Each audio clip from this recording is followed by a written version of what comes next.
No one has ever returned any favors to us. As a people, we have always been hospitable to strangers, mostly the wrong strangers. And what we have to understand now, in the period of superior brainwashing, is there is no European answer for African problems. Either Africans find a solution to African problems, or there is no solution. And if you don't find a solution soon, you go back into slavery. As for friends, you have had no friends. When they discovered you, they began to prey on you. Who are you kidding about friends in the world? Damn it, if you want a friend, look in the mirror.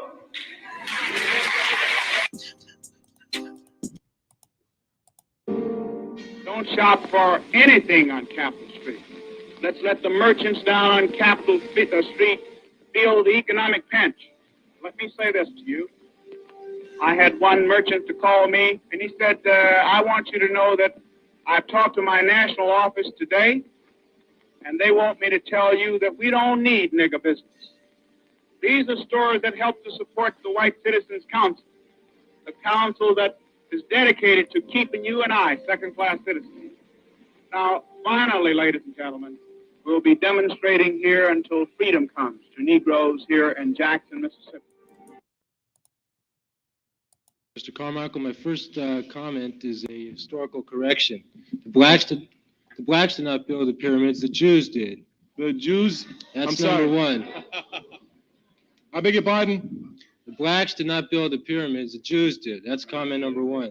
Okay. That's right, Jewish labor under Egyptian slave masters. Continue. Comment number two. If you believe that the Zionists control and exploit the people in this country, then you're an anti-Semite, even though you deny it in your book. Stokely Speaks. Okay. Let's take your... Comment number three. Oh, I'm sorry. It's too bad that you align yourself against the national liberation movement of the Jewish people, Zionism. Because by doing that, you align the black people against the Jewish people. They each have national liberation movements, and to align them against each other just is calling for future conflict between them.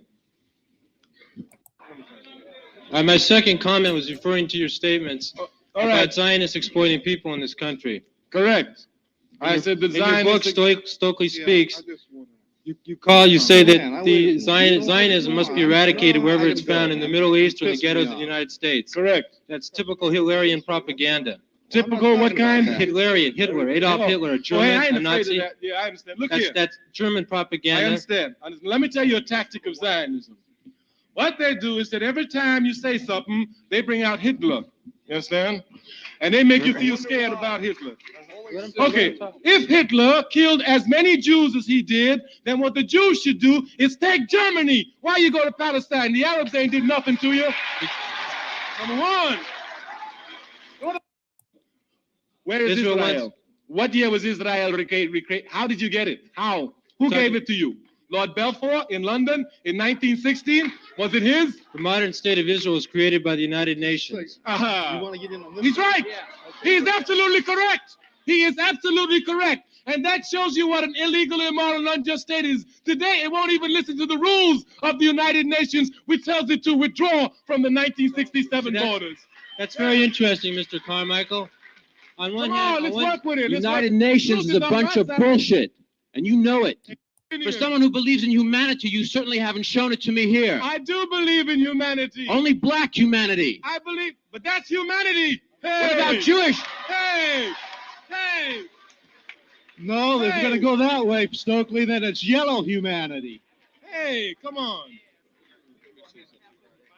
But Israel was signed to them in 1917 by Lord Balfour of the British government. Okay. The Arabs had the land, and he signed a piece of paper and gave it to them. Okay. Now, what is the definition of Jewish?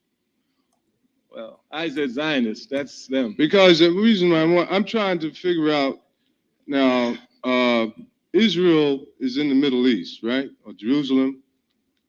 That's what they created it, yeah. Okay. And the people that exodus there, they came from Europe. I hear you. Were they I hear you. Germans and Polacks Yes. and things like that? Yes. That was Yeah. a What people- we question of anti-Semitic. Now, when he says I'm anti-Semitic, I'm supposed to jump back and say, hey, no, I'm not that. But in the first place, his definition is incorrect. As I understand it, the Arabs are also a Semite people, and I support the just claims of the Palestinian people to their land. Thus, I am pro-Semitic.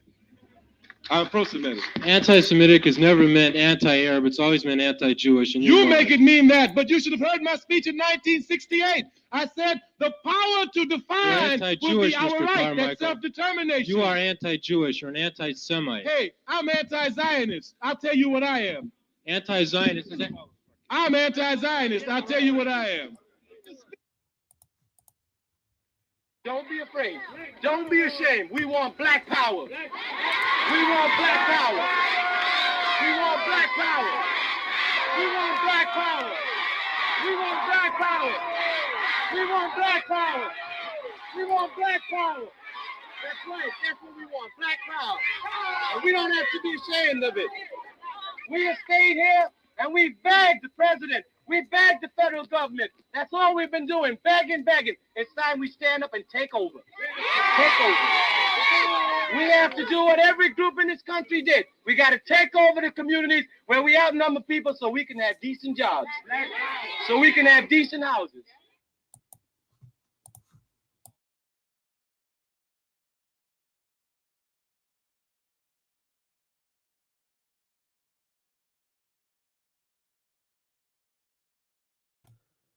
What is good, my people? We are live, back again with another live show on the forecast. Yo, what's going on, everybody? Yeah, shout out to my brother DeMarcus all day, my brother Rashid, Brandon, of course Raw. And yo, what's going on, Bakari? What's going on, my brother? Not much. My little brother forecast. What's going on? I'm Antoine de Mela tonight. Yeah, that I was about to say, what's your name? Antoine de Mela, he who greets with fire. All right. And inside the what? The hold on. Antoine de Mela. Antoine de Mela. What's up, Erica? What's up, Jermaine? Peace to everybody in the chat, by the way. My good brother Rashid, greetings, Queen Raw. What's going on? Erica Howard, Queen Erica, Jermaine, Rashid, Real Life, always here. What's up to everybody? Yeah, definitely. And yeah, I'm glad you one who greets with fire tonight, you know what I'm saying? Because I know y'all seeing what's going on. But first and foremost, make sure y'all subscribe to my other channel because I don't know what's gonna happen after this. You know, I already got 2 strikes. So if they take my channel down, it's gonna be gone this time. You know what I'm saying? So make sure y'all subscribe to the backup channel, is in the description, the Forecast Radio 24. So yeah, before we get into it, Bakari, you wanna, or you all kind of already did, but you still want to introduce yourself? Yeah, this your boy Bakari. I'm glad to be back here on my boy Forecast channel, talking to the chat. This is gonna be an interesting topic, so brother, let's just get into it. Yeah, because I know all of y'all already seen what's going on with Whoopi Goldberg, and everybody kind of talking about it, which is interesting. But it's a lot of lessons that we can learn from this. And because we always talk about we got friends, so I want to see, because they don't want you to talk about nothing, and there's actually lessons that we can learn from them and how they handle stuff, you know what I'm saying? So I'm pretty sure y'all seen yeah, they give strikes for everything. Last time they said I violated some kind of some, like, the guidelines or whatever. Hey, they don't give strikes if you call black men the N-word and black women B's and H's. They don't give strikes for that. They don't give strikes if you threaten to beat up black folks and stuff like that. They don't give strikes for that. Yeah, that's why I get strikes, you know what I'm saying? Because I don't be getting into all of that. But that's what's up. I take it as a badge of honor to them. Like, really, it's a badge of honor. So I appreciate them looking out. So anyway, I got a lot of screen shares I want to do, because then after this, I want to touch on what you was talking about earlier with the HBCUs too. So I want to go through this, because we can go through the whole history of, you know what I'm saying? Because Jewish people like to, those kikes like to make people quiet. but you know what I'm saying, they out for blood for everybody. So let me go ahead and do the first share screen, because I know y'all heard about what happened to Whoopi Goldberg. You heard about it, Bakari? Yeah, I heard about it, but I'm gonna sit here and listen. I ain't looked into it. I'm gonna let you go here. I'm gonna listen to it now. All right. Well, my screen is well, the internet is freezing, but you know, I'm pretty sure it'll pop up in a minute. All right, there we go. All right, hold on.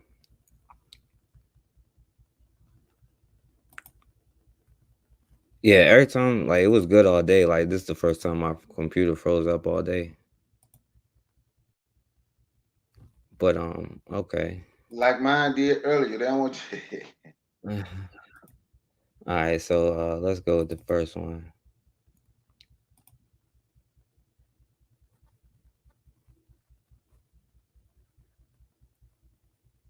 Well, also, if you're going to do this, then let's be truthful about it, because the Holocaust isn't about race. No, it's not about race. It's about a different race. But it's not about race. It's not about race. What is it about? Because it's about man's inhumanity to man. That's what it's about. But it's about white supremacy. It's Well, about but going it's not- after it's groups not about and ideal race. But these are two white groups of people. Well, How that do was after black but people how- too. as white And then But you're missing the point. You're missing the point. The Yeah. minute you turn it into race, it goes down this alley. Let's talk about it for what it is. It's how people treat each other. It's a problem. It doesn't matter if you're black or white, because black, white, Jews, everybody eats each other. So is it, if you're uncomfortable, if you hear about mouse, should you be worried? Should your child say, oh my God, I wonder if that's me? No, that's not what they're gonna say. They're gonna say, I don't wanna be like that. Well, hopefully. I want to be cool. Yeah, And most kids, they don't want to be cruel. No, they don't. And we're living in we're living in an era where people are comparing vaccine cards to the yellow stars, where people are comparing vaccinations to what Anne Frank went through. Yeah. So it is necessary for kids to learn about the Holocaust. All right, well, yeah. Hold on, there's one more, Bakari, because I can't believe Whoopi Goldberg said, "Oh, it's white on white crime," and she right though, you know. Breaking news overnight. The View co-host Whoopi Goldberg suspended for 2 weeks for her comments about the Holocaust. Ariel Reshev has the story. Good morning, Ariel. Good morning to you, George. Though Goldberg has apologized, her comments sparked a firestorm, some seeing this as a troubling sign of fading understanding about the horrors of the Holocaust. This morning, ABC News suspending Whoopi Goldberg for 2 weeks in response to her inflammatory remarks about the Holocaust. ABC News President Kim Godwin saying in a statement, effective immediately, I am suspending Whoopi Goldberg for 2 weeks for her wrong and hurtful comments. While Whoopi has apologized, I've asked her to take time to reflect and learn about the impact of her comments. The entire ABC News organization stands in solidarity with our Jewish colleagues, friends, family, and communities. If you're going to do this, then let's be truthful about it, because the Holocaust isn't about race. On Monday's show, the host of ABC's The View inaccurately claimed the Holocaust was not related to race. It's not about race. It's not about race. What is it about? Because it's about man's inhumanity to man. That's what it's about. Whoopi Goldberg. Goldberg appearing to double down on the Colbert Show that night. The American experience tends to be based on skin. Yes. And so that is what race means to me. When you talk about being a racist, I was saying you can't call this racism. This was evil. This wasn't based on the skin. You couldn't tell who was Jewish. They had to delve deeply to figure it out. Then tweeting an apology saying in part, the Jewish people around the world have always had my support and that will never waver. I'm sorry for the hurt I have caused. And the next day, opening The View with this. I said that the Holocaust wasn't about race, and it was instead about man's inhumanity to man. But it is indeed about race, because Hitler and the Nazis considered Jews to be an inferior race. Now, words matter, and mine are no exception. I regret my comments, as I said, and I stand corrected. I also stand with the Jewish people, as they know and y'all know, because I've always done that. By the end of the Holocaust, just 77 years ago, 6 million Jews had been murdered. That might not fit exactly or feel different than the way we think about race in 21st century America, where primarily it's about people of color. But throughout the Jewish people's history, they have been marginalized, they have been persecuted, they have been slaughtered, in large part because many people felt they were not just a different religion, but indeed a different race. The head of the Anti-Defamation League warning anti-Semitism is still a real and present danger. We need people on good faith on the left and the right to call this out forcefully, fully, without hesitation. And studies show an alarming decline in knowledge about the Holocaust at a time when anti-Semitism has surged to unprecedented levels. The FBI saying Jews are the most targeted for religious-based hate crimes in this country. And George, as you heard there, Goldberg saying she regrets her comments and any hurt they may have caused. All right, Bakari. So, you know, that you saw that story right there, my brother. And you know, like you see what they're saying. And what up, guy? What up, Hardcore? Um, and yo, it's weird. Like, why don't they ever go at, like, you know, those people talking about Jews will not replace us? They always got the smoke for black people. You know what I'm saying?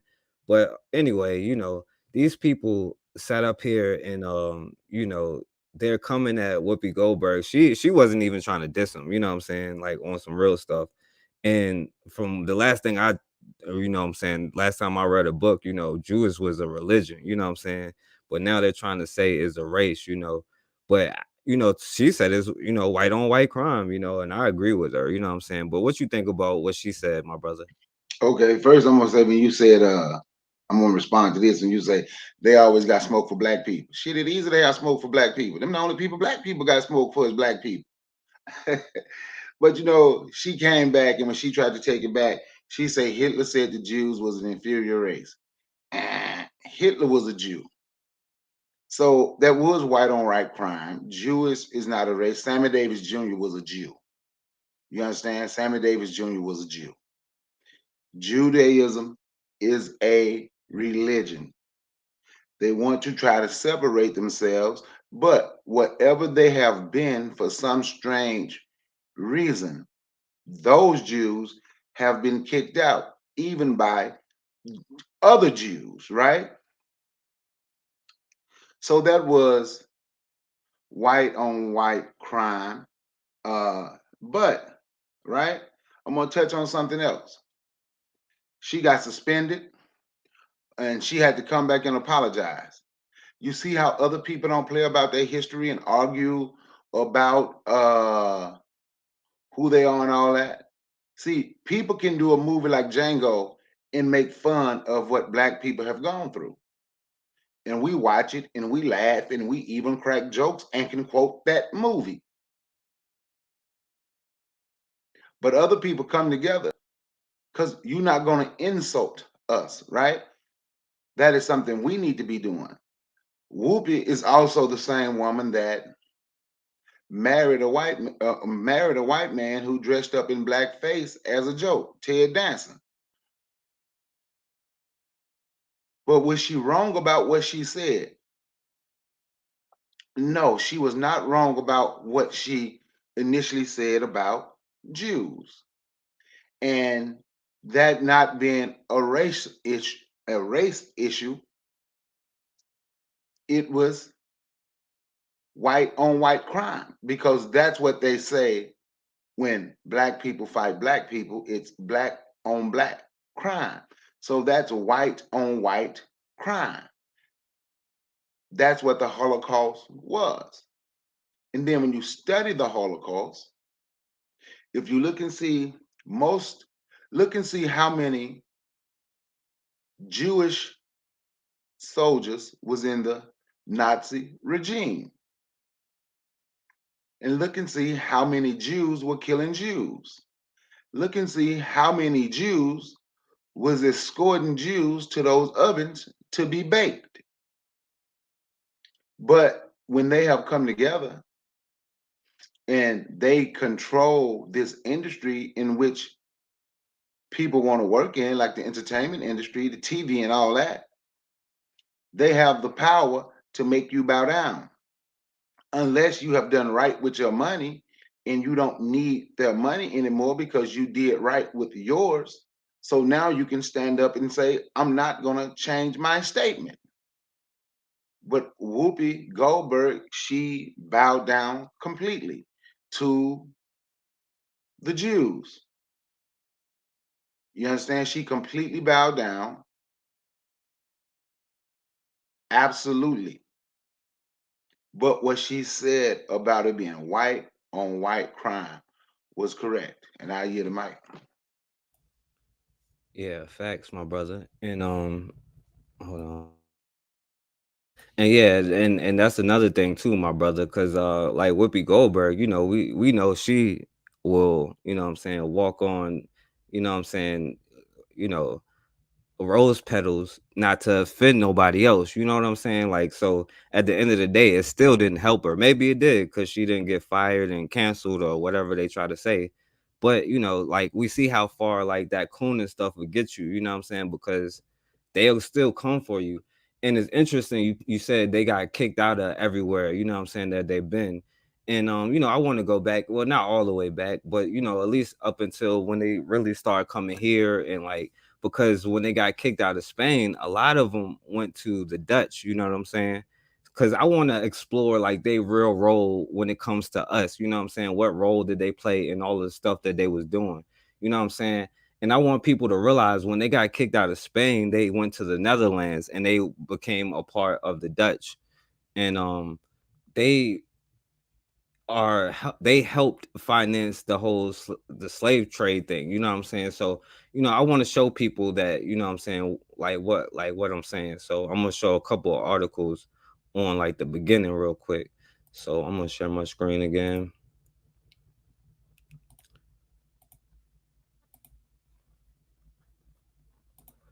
All right, so I'm gonna start in the 1620s right here. You know what I'm saying? This is talking about the Sephardic Jews of Amsterdam.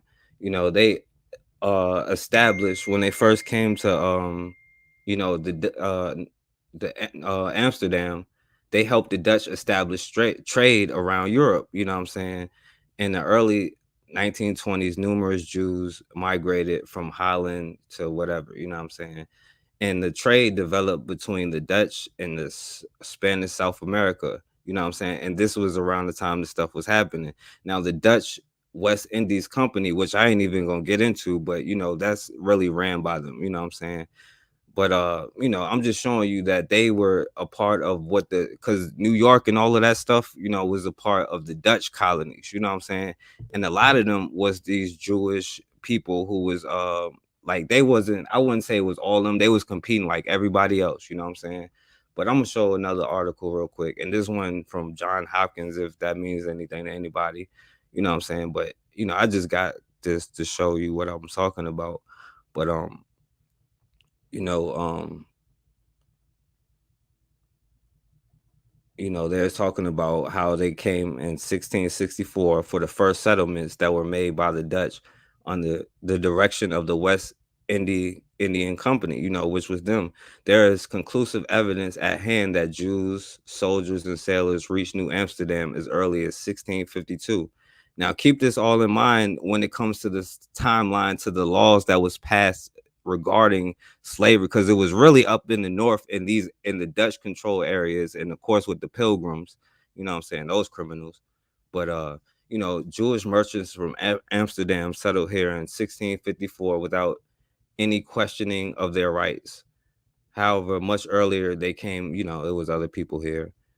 The official records known to us, they are here since like 1652, and it is possible, as has been suggested, that the Amsterdam merchants came over here with special grants of rights and privileges from the Dutch West Indian Company, in which the Jews were heavily interested as stockholders, and which is even said to have had some Jewish directors. The evidence such special grants of privileges is not at hand, however, but the assumption by no means is a necessary one. So, it's basically talking about the stuff that was going on in Holland, and I'm showing you this because I want you to understand, like, because they was doing business with the Portuguese and they was still helping all of these other places, you know what I'm saying? And this is another thing, because they was one of the first ones that put people, as meaning us, on sale as, you know what I'm saying, as like, you could buy us on um like as interest, you know what I'm saying?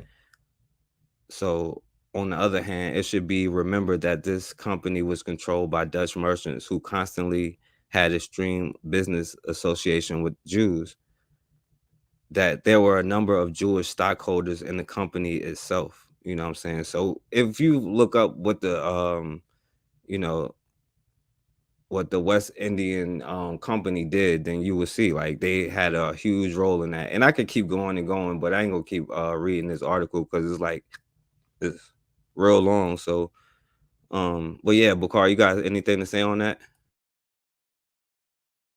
I'm sorry, I'm just talking. It was on mute. If I remember correctly, the Jews were the shipbuilders. The Jews always want to pay. They are great at throwing a rock and hiding their hand, right? But for some reason, we have tied ourselves to them and want to act like the situation is the same. Look up, you can go back and through, you can look up and see the food stamp fraud and everything that they have done in, oh my God, one that they had a did clean sweep in New York City a couple years back. And they don't get humiliated the way black people get humiliated. But that's because they own the system that people are using. Down to this YouTube, remember? You showed there was it's a kike. It's a kike bitch that's in charge of this. You understand? A Polish one. Yeah, a Polish kike. She a Polish Jew because they were everywhere, right? That's in charge of this. That will give you a strike. And I'm sorry, I don't mean it like speak like this or whatever, but on your platform, right? So I ain't trying to get you no strike, my bad. But Hey, I ain't Whoopi Goldberg, bro. You good? yeah, I understand, but I don't want to take your channel down. But you see how when we say something, especially about them, how we have to be careful about what we're going to say, right? But at the same time, we don't have to be careful of what you're going to say about black people. So when we look at the Jews and they try to equate what they have gone through to what black people have gone through, and then want to use the Bible as a history book, I'm not knocking anyone's belief. It is not the same thing. But even though it's not the same thing, forecast, and you know how I get down, I believe in taking responsibility, right? Even though it's not the same thing, who told us to sit back and allow people to make a joke out of what we went through? We allow it. Anything someone else do, we can do. But those are Jews that's making those movies, that's making a mockery of what black people have gone through. They can make a mockery of our enslavement or being imprisoned here for all these years. Those are Jews that allows those movies, like I want to say it's called Goodbye Uncle Tom, where they can show people putting something in your mouth and beating your teeth out so you can eat because people didn't want to eat on the ships according to the stories.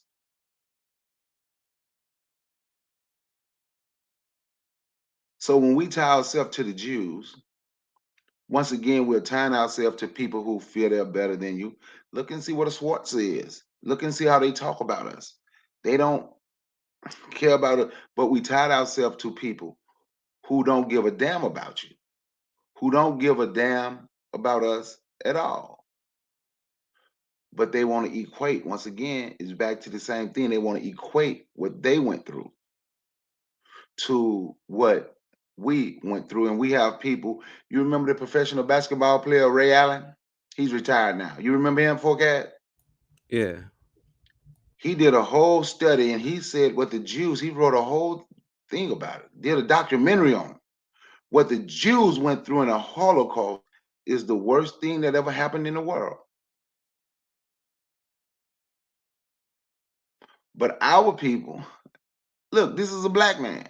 What the Jews went through is the worst thing that ever happened in the world. Well, lo and behold, black people have not stopped going through it. You understand? Black people have not stopped going through it. What they went through is the worst thing. So I guess since we haven't stopped going through it, it's not the worst. But we're going to have to stop them from constantly putting us through this. All those white people is together. Jew, it don't make a difference. They're all the same. They're not a different race. They're not a different race, right? They're all the same. So now, with the entertainment that they own, who are the most popular rappers? The ones who brag on killing and selling dope and calling you the N-word and calling out women B's and H's, right? Entertainment. You never say nothing positive in no kind of way. Look at YouTube. Who's the most popular channels on YouTube? Amongst black people. The ones that gonna call you the N-word and tell you you ain't nothing and create a big divide. You know, they want people to deal with one another. So they want, if you can create a big divide and you can show how you don't like black people, these Jews will put you in rotation. Have you an algorithm. If you can bounce a basketball, catch a football, run fast, jump high, be big, fast, and strong. I'm not knocking nobody that do any of those things for a living. That let me make sure I make that clear.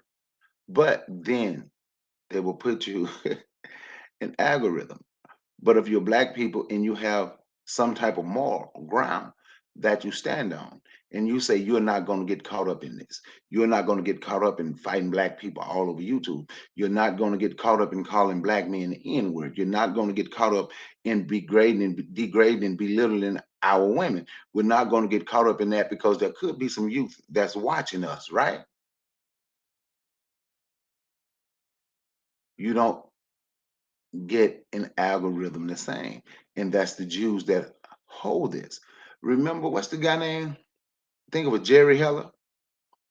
When he said he was talking and he was like, you know, those New York rappers, and they have those big dookie chains, I think, and trying to look cool.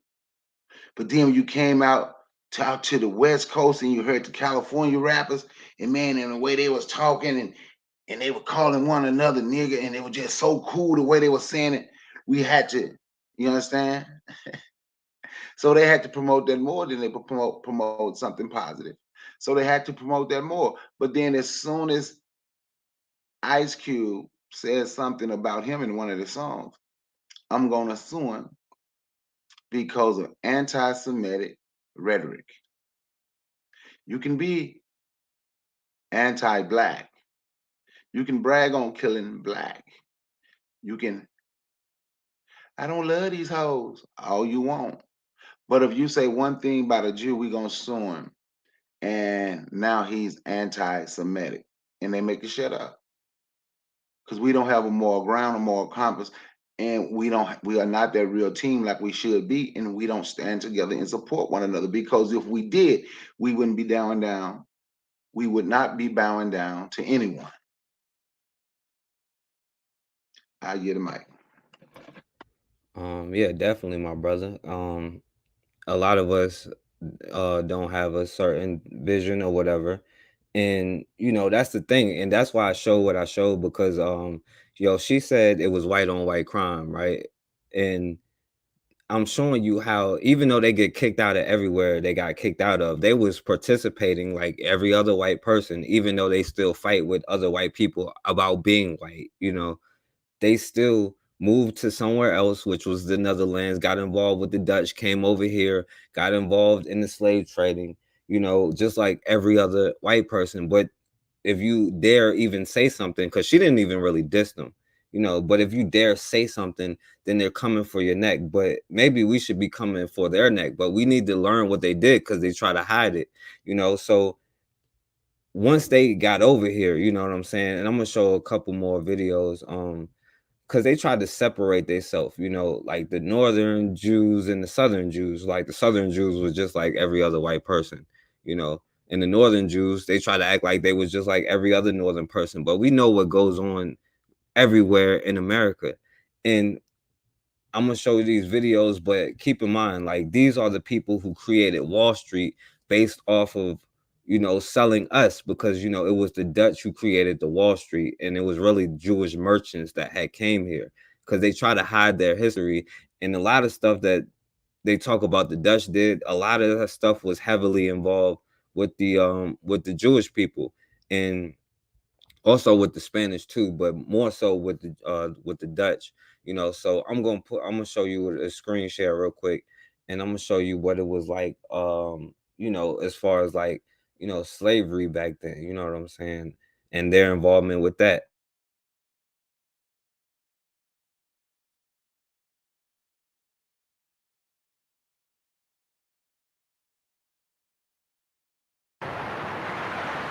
What is the Jewish link to the discovery of America? There is speculation that Christopher Columbus may have been Jewish. The astronomical charts that he used on his historic voyage were prepared by Abraham Zacuto, a Jew. It is also known that members of his crew were Jewish. In the same year that Columbus left Spain for the New World, as many as 160,000 Jews were expelled from Spain. In 1492, King Ferdinand and Queen Isabella of Spain decreed that Spanish Jews convert to Catholicism or leave the country within 4 months. This expulsion brought an abrupt end to the troubled yet illustrious history of Spanish Jewry.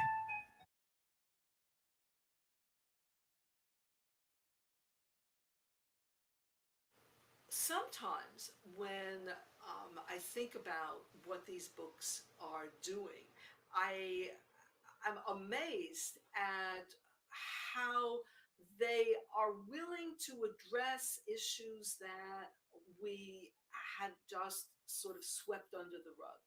And one of the things that the City of Promises project allowed for is in the Haven of Liberty book to look at the Civil War.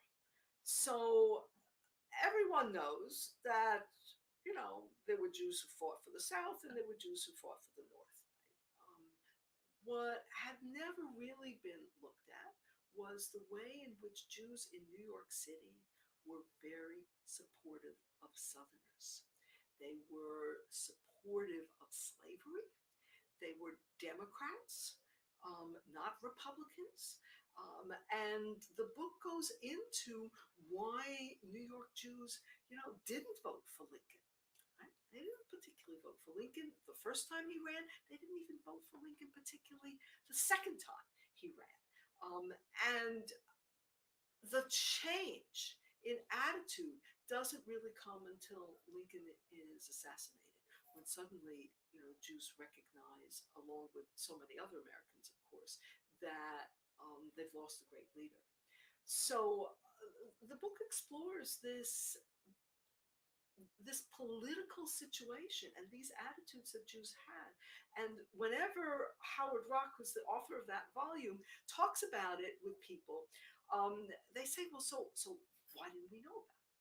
Because what he did was he went back to all the newspapers and accounts and the voting records and stuff. And he said, well, he thinks that, in the post-Civil War period, no one wanted to to say, gee, Jews had lined up on the side of Southerners.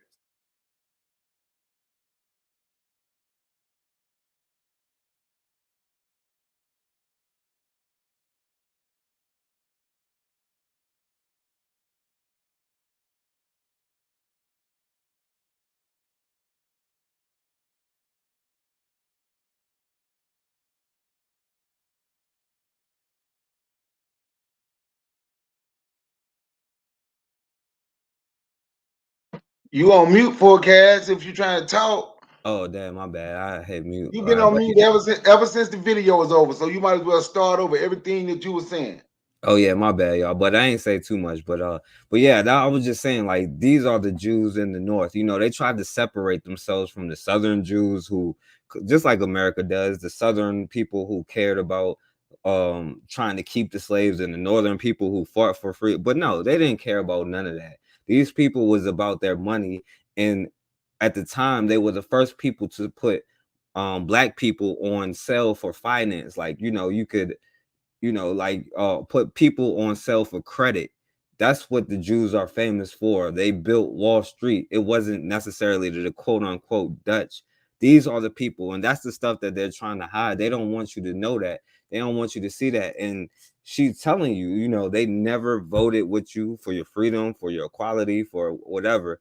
But it's power to all the people, all the oppressed people. They was being oppressed at the time, and we're gonna get into that in a minute, and how what they did to try to earn their whiteness when it came to us. But we see that no matter where they came from, it was about money to them, and there's a reason why they keep getting kicked out of where they've been at. And what we gonna get into all of that stuff too with the Hitler thing. But we going step by step. So this is during the slavery part. We seen how they got kicked out of Spain. They went to the Netherlands, got involved with the Dutch, came here to New Amsterdam, aka New York.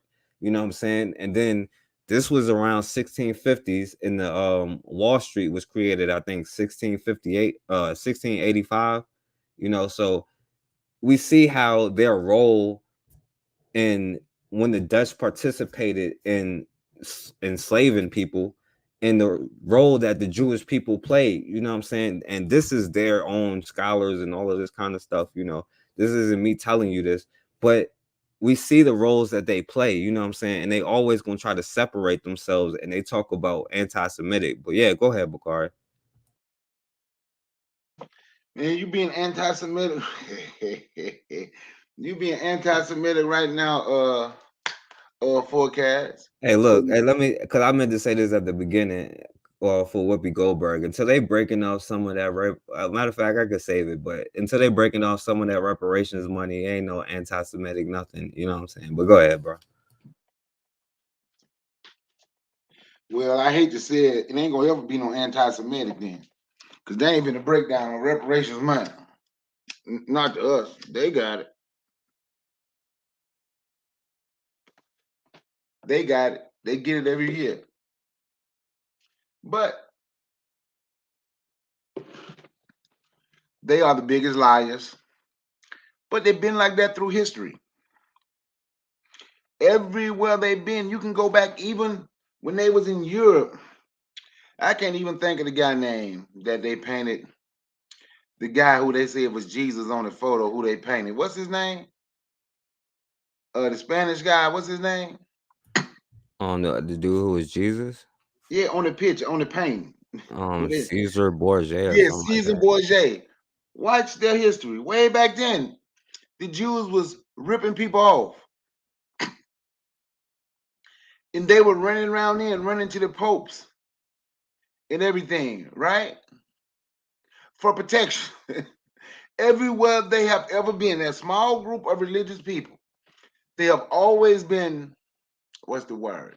Well, they good with like finances, good with entertainment, always. Those are making little trinkets and things. That was something they were good, and they were always ripping people off.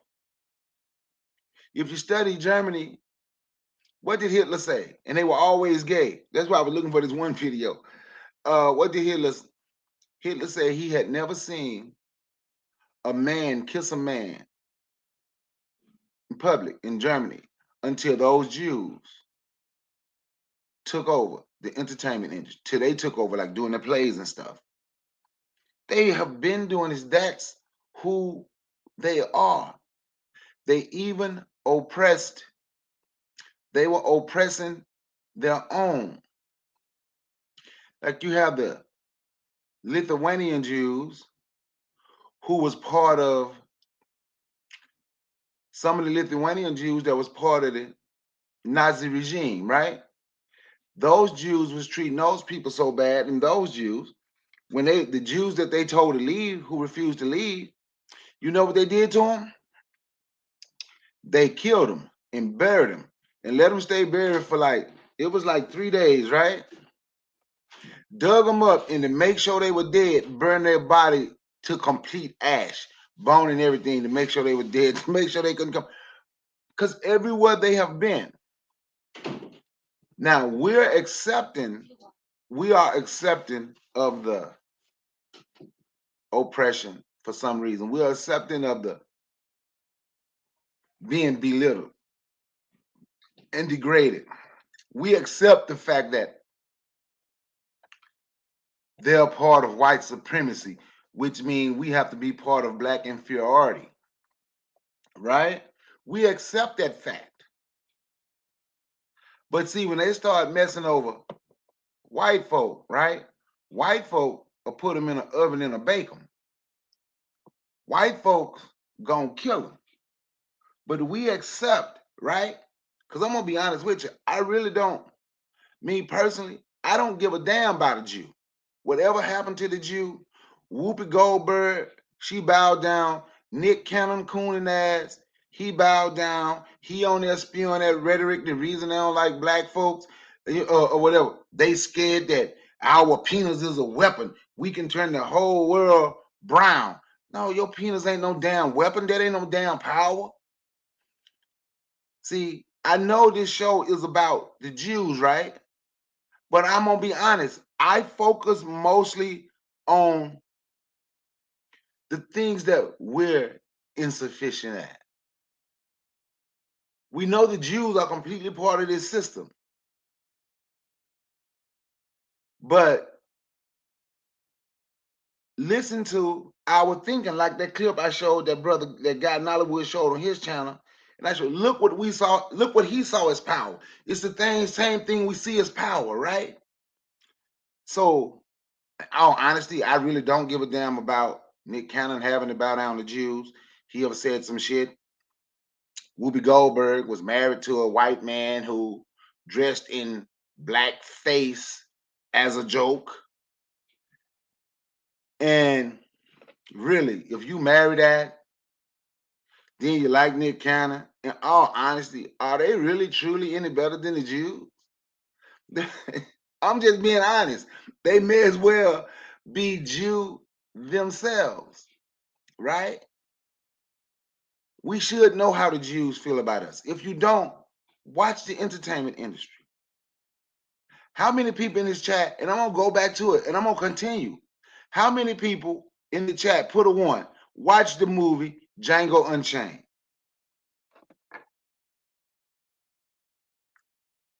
Wait a minute, I'm gonna see if anybody gonna answer. If y'all watch that movie, put a 1 in the chat.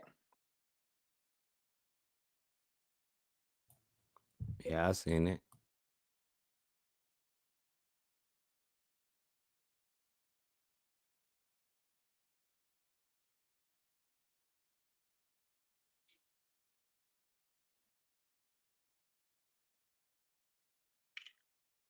I don't think they want to answer that, right?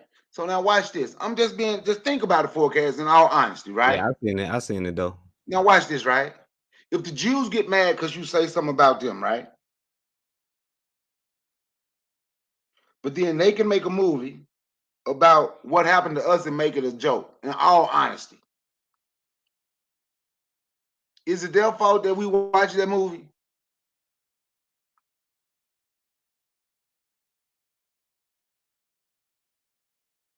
Forecast. Is it our fault we watched the movie? Is it their fault that we watch that movie? Oh no, that black no. people watch that movie, No, right? Mm. Is it their fault that they can make fun anybody? Because whatever happened to black people, there's nothing off limit to black people, right? So is it their fault that we allow all this stuff to happen to us and never stand up for nothing? You know, the last time I saw us stand up against something, you know who it was? You know what group it was? Who? It was the UNIA. Go back and watch this show on HBO in the early 2000s called Boardwalk Empire.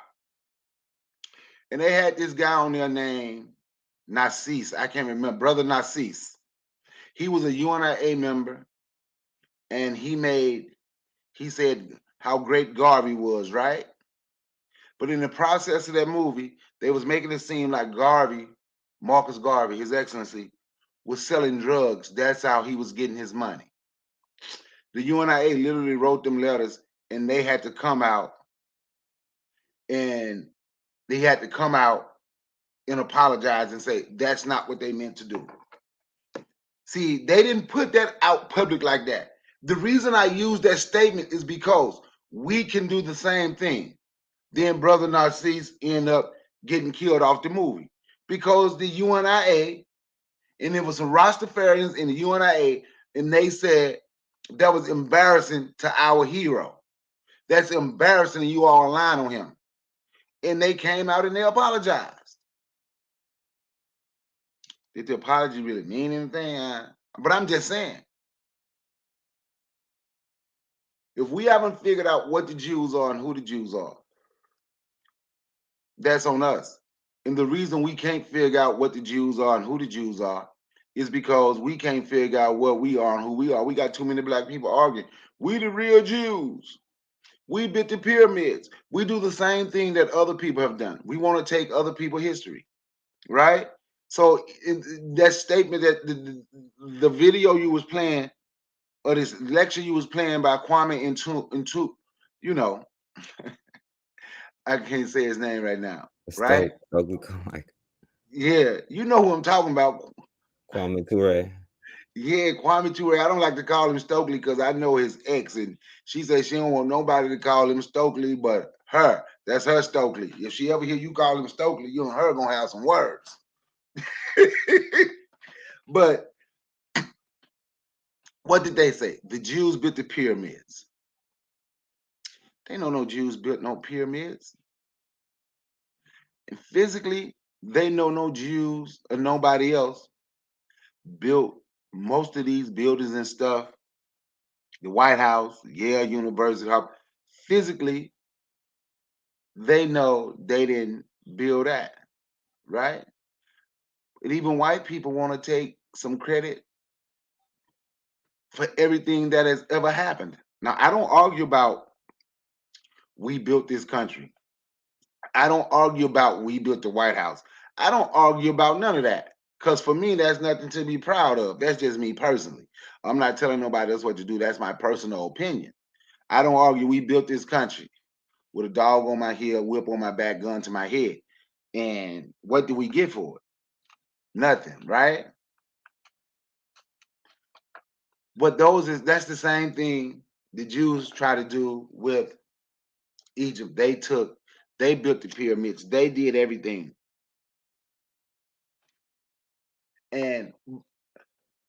But what they're doing now is what they have always done. This gay stuff and this pedophilia that you'll see on TV and all that. I was looking for my verse right here from the Babylonian Talmud, right? You know what the Talmud is, right, Forecast? Do y'all know what the Talmud is? Yeah. You know, so they have verse in the Talmud, right? They in Jewish culture. In Jewish culture, right? They could have sex with a child at 3 years old because they're young enough to get their virginity back. That's in the holy book that they follow. They're just like the rest of them. They're a bunch of immoral people, right? They nasty, filthy. But that's what we tend to follow because they have put it in your face with all their books. Even when Kwame Ture was talking and he said he see, like, I don't care what happened to the Palestinians over there in the Palestine. Palestinians, them Arabs and them Jews can fight and kill each other. As far as I'm concerned, because Palestinians nor those white Jews were there. Those were black African people there and the land was taken, right? So I don't care, that's their business. But he was correct when he said those Arabs and those Jews are the same people, because they are. You can even listen to their language. Their languages is very similar. Shalom. That's peace. In the Arab language, it's salam. It's very similar. They're the same thing. One of them, they kill their food and drain all the blood and call it kosher. The other one kill their food and drain the blood and call it halal. They both wear those little small hats, kufi and whatever it's called when they're Jewish. Because if you see their cultures are similar, and that's what all those wars are about, right? Because the Arabs say they fighting for their birthright or whatever. We ain't trying to get into that story. But what happened to us is we get caught up in these religions, then we tend to choose sides. If you're a Muslim, the Muslims are more moral. Christians and all them, they lean more toward the Jews. Me, the biggest reason I let religion go, because I lean toward black. And can't no religion tell me that people that have done the things to me that those groups have done is for me to follow. I'm not knocking anyone else to follow. Even me being part of that religion, when I was a Christian, people would get mad because I was talking about black. My blackness came first. Even in my religion, I'm gonna be black. I was never for everybody. I'm not a power to the people. But dealing with these people, the NAACP, that's who created that NAACP. That's who created a lot of these organizations that they even had Jewish Panthers. Look at everything that they did. They do to integrate it. They the ones who create all that. And in the process of all that integrating and all that, look at everything that we lost. See, people talk now, say you're in a society, you can't say. A lot of people separate in an integrated society. You still deal with other people, but you live amongst yourself and you do for yourself. But everything they have been a part of, they have tricked people. They were the shipbuilders. Like you said, the stock market was created off the back of enslaved Africans. It was called the slave market. That was the Jews. Everything. But we tend to have short-term memory. Everybody else have long-term memory. So the Jews have long-term memory, and they use that to their advantage, and then they gonna come together. You're anti-Semitic. We ain't white. It's not white on white crime. If you say something negative about us, we gonna do you like we did that old weak dude, Nick Cannon, and we gonna have him going around donating money to hundreds of different Jewish schools or whatever, however many, I never know it wasn't 100, but he donated to different schools, different Jewish organizations. Now all of a sudden you hope the people that you was calling is bad. Now you want those people and black people to work together. It's just crazy, man. I yield the mic because I sound like I'm rambling, so I yield the mic. No, you good, my brother. And yeah, because I got a couple more screen shares that I want to get through, and then I'm gonna put the link in the chat. So I'm gonna kind of speed it up a little bit. But This question right quick before you go there. uh, You religiously believe that you are truly cursed by the slavery past. That's not a question, that's a statement. Who said they was cursed about a slavery past real life? Nobody said anything about no curse. Nobody. So what are you talking about? You need to expound on that statement. Go ahead, Forecast. yeah, real life, just it is what it is. You don't gotta. It just and what's going on, Catherine? And everybody in the chat, brother Supremacy, Ben Uko. Shout out to everybody who came in the chat. But yo, Bakari, like, yeah, I'm not gonna lie, yeah, I know I'm not taking up for them or nothing, but it did make me mad to see a black person having to apologize to, you know what I'm saying, Jewish kike a person, you know what I'm saying, talking about that crap. And right now, like I showed you this stuff to establish their whole history when it came to slavery, when it came to us, you know, and we're gonna come all the way up to modern day.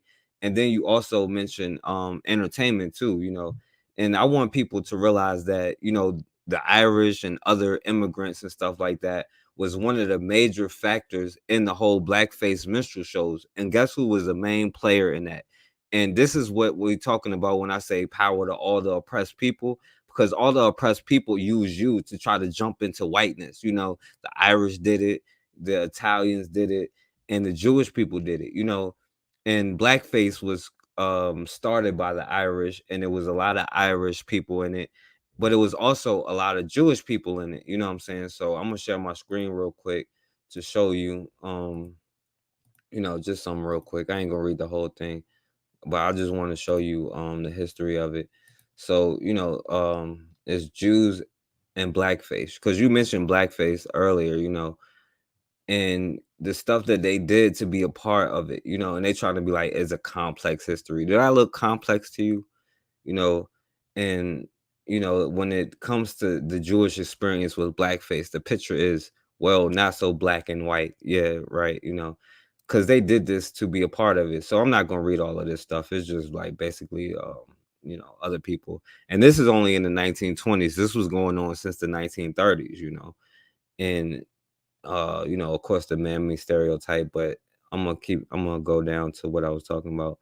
Blackface has a rich Jewish history. The practice originated in the late 1820s with male performers portraying African American characters by applying the burnt cork to their faces. They grew in popularity in the 1840s, which again, you know, and this is why like people like Real Life always come, you know, because they are so fascinated with us. You know, they can't get enough of us. You know, if you know how they always be like, go back to Africa. If people really did go back to Africa, they'd be over there in like 5 to 10 years to try to kidnap you again. You know, so you know. Now they trying to skip to the 1920s, and then this jazz singer who took blackface, and there was a lot of Jewish women who used the blackface stuff and the stuff that they was doing with the jazz imitations they were doing.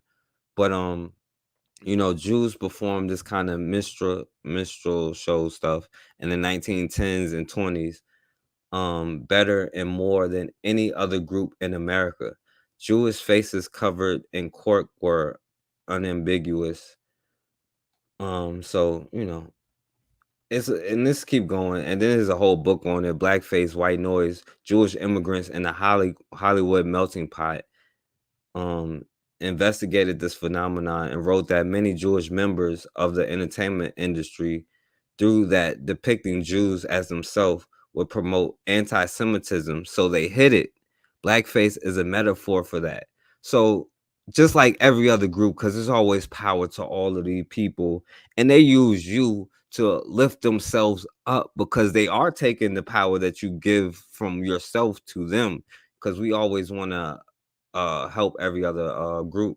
In actuality, dude wrote, Hollywood's image of the Jew, many Jewish performers gain early and continue success using blackface. Indeed, it is too easy to ignore the derogatory aspects of such activities, the unconscious racism accepted and nourished by such cruel parodies. These undistinguished elements of ridicule and blackface portrayed by Jews mimicking the outlandish stereotypes of blacks, he continued, now looks suspiciously like one group's desperate need to assert its own superiority by mimicking another. So, you know, these are things that, and this keep going because they mentioned Whoopi Goldberg in this article. And this is another one, how the history of blackface is rooted in racism. And you know, this is the stuff that they used to do, you know, because they couldn't get enough of you, you know. And it's just basically saying this, but they will never actually say that, you know, who did it. And but it was the Irish, it was the Jewish, it was the Italians, all these groups who weren't considered white at the time. They did this stuff, and it was unfortunately some of us who did it, you know. And these blackface actors, you know, even though they had to sneak in the back door, you know, they were paid, you know, they were paid back then, you know, because people like to say, oh, you make so and so amount of money. But this white dude said it's an assertion of power and control. You know what I'm saying? So I mean, it's a lot of stuff. I'm not gonna go here, but Shakespeare and all of that stuff was in it. But we got to study him and stuff like that in school. And Thomas Dartman Rice is born in New York. Another thing about New York, you know, and he's considered the father of minstrel shows. But he wasn't the creator. He just made it popular, you know. But I think he was a Jewish person. I think for sure. You know, white performers in blackface. You know what it is. And this is another picture of it. You know, and this is Shirley Temple right here. You know, and you see how it is. And the thing is, this blackface stuff is still going on today. So I'm gonna go ahead and play this next video real Hey, quick. can I say something right quick before you play the next video? Yeah, go ahead, my brother. Okay, this is what I want to say, right?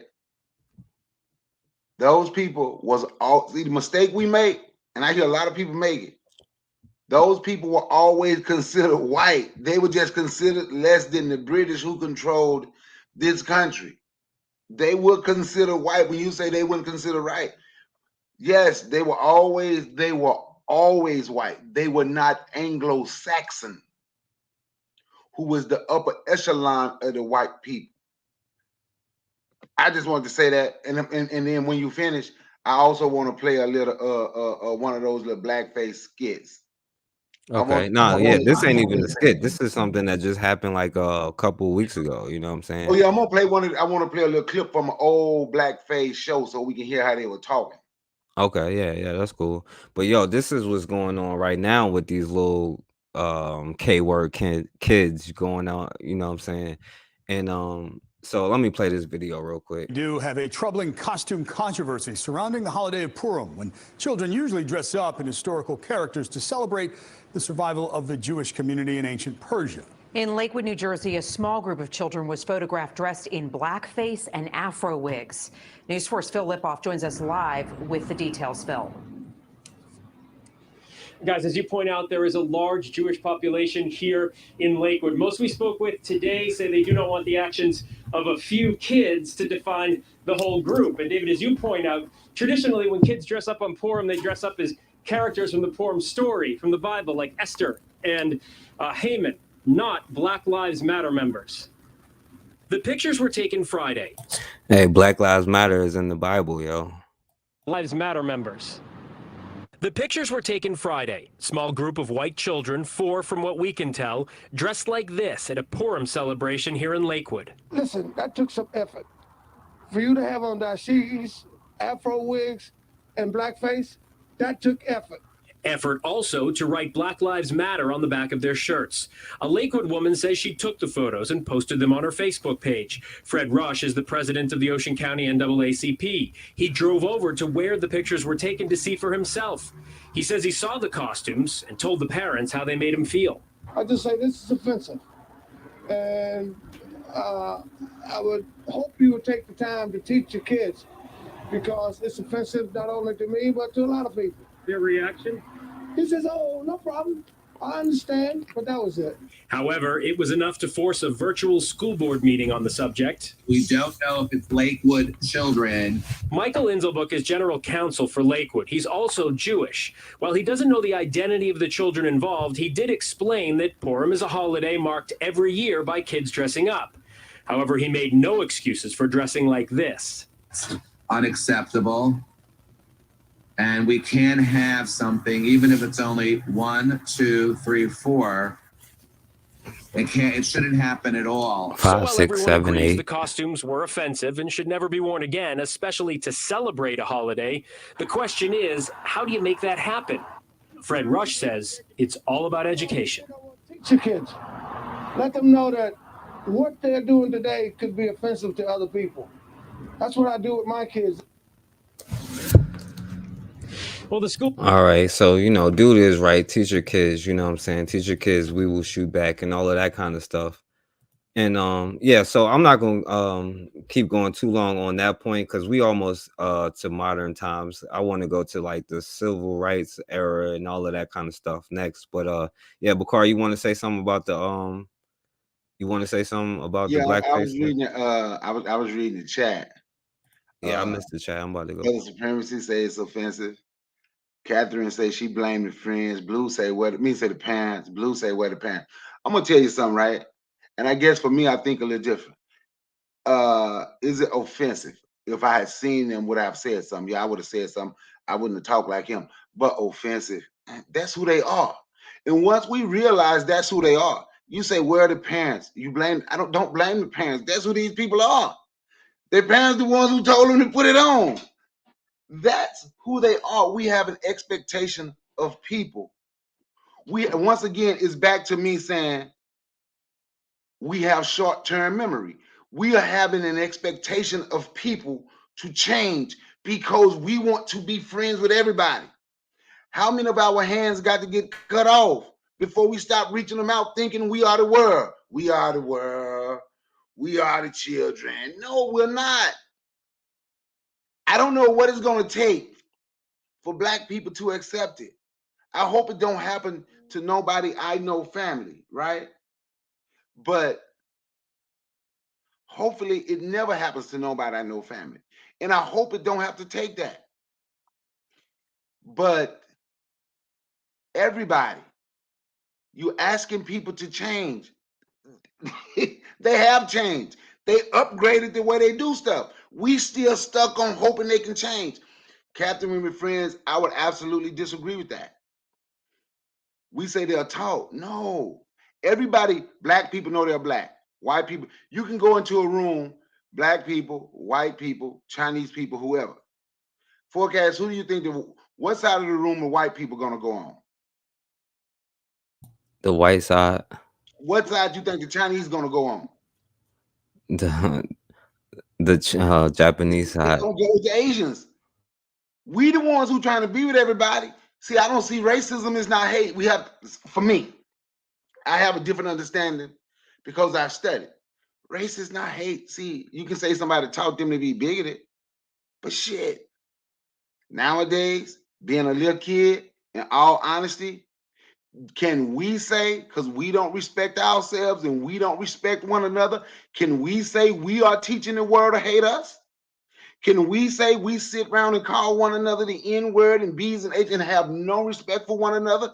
That we are complicit with what's going on? Everybody know who they are. People get older, ain't nobody got to tell no white person. You funny, Brother Supremacy, Jesse Lee Peterson. Ain't nobody ever got to tell that white person they white. They know where they from. Listen to, they can tell their name. They know what they hit. Ain't nobody ever got to tell them, China, them Asians, them Orientals, them Arabs, them East Indians. But somebody got to tell Black people because we got to debate. We got to figure out, oh, I must have some Indian in me. Look at me. Oh, I must have this in me. Oh, see, I'm not no African. Oh, see, I'm not. I'm not. And it's us who's constantly fight. See, an N-word and Black person, they different. And if you constantly hear other people, then you listen to the music. I played it today. Some name Shuck the Duck, whatever the hell his name, was bragging on, did a song and bragging on how they done shot somebody in the head.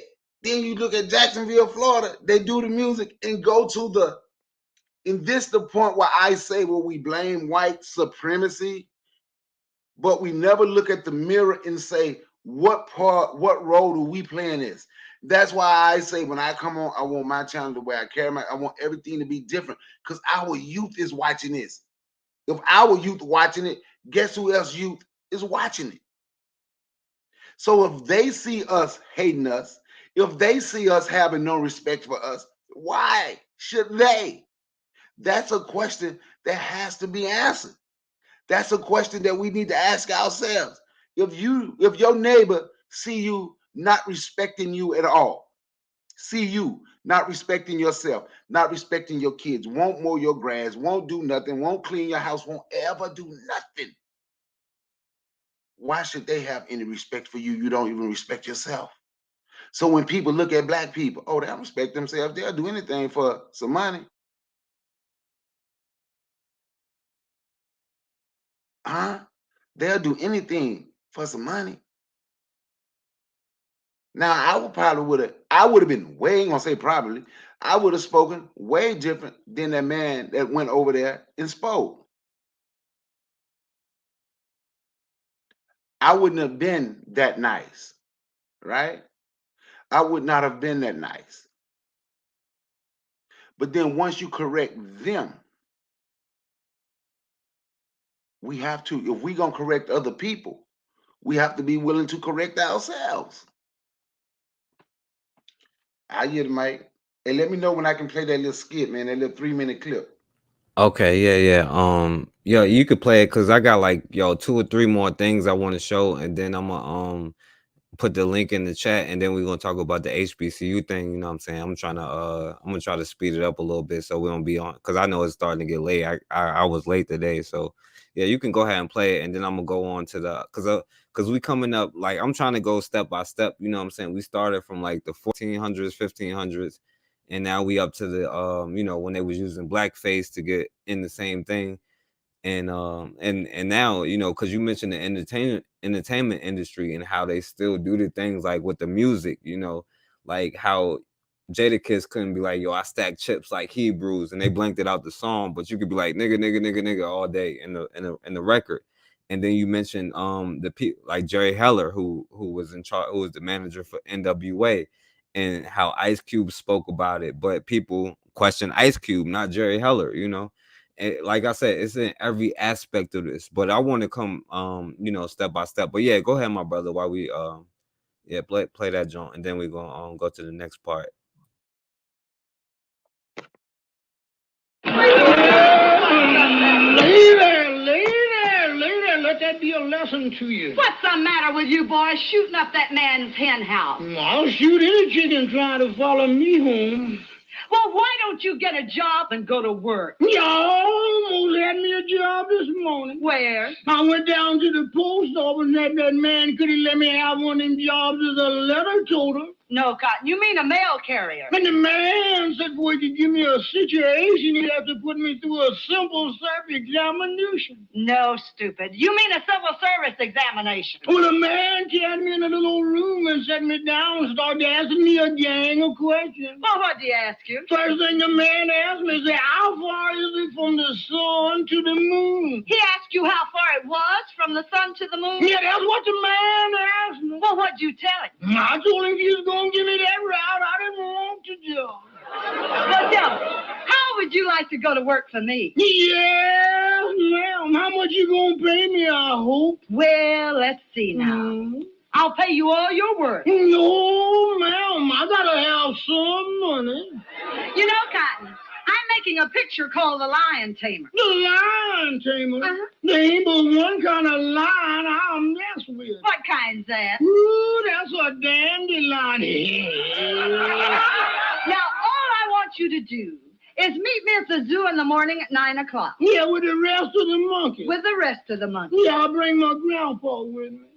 I want to get a moving picture of you in the lion's cage. Well, if you ever do get a picture of me in a lion's cage, you'll be moving all right. Oh, Cotton, the lion can't hurt you. Can't hurt me. I know, but he make me hurt myself. Why, the lion's tame. He'll eat right off your hand. Eat off of your hand and over your leg, too. I know them cats.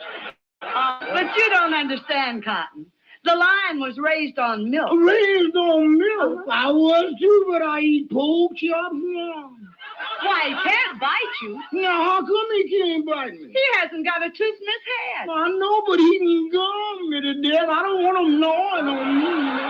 Now, all I want to do is snap you as you enter the lion's cage. You just want to snap me as I enter? Yes. Well, you better snap me as I enter, because you will never be able to focus me when I start out, because I'm Alabama bound. Oh, y'all heard old Cotton and how he was speaking. That's how they felt then. That's how they feel now. The same jokes. The same thing. That's in them. That's who they are.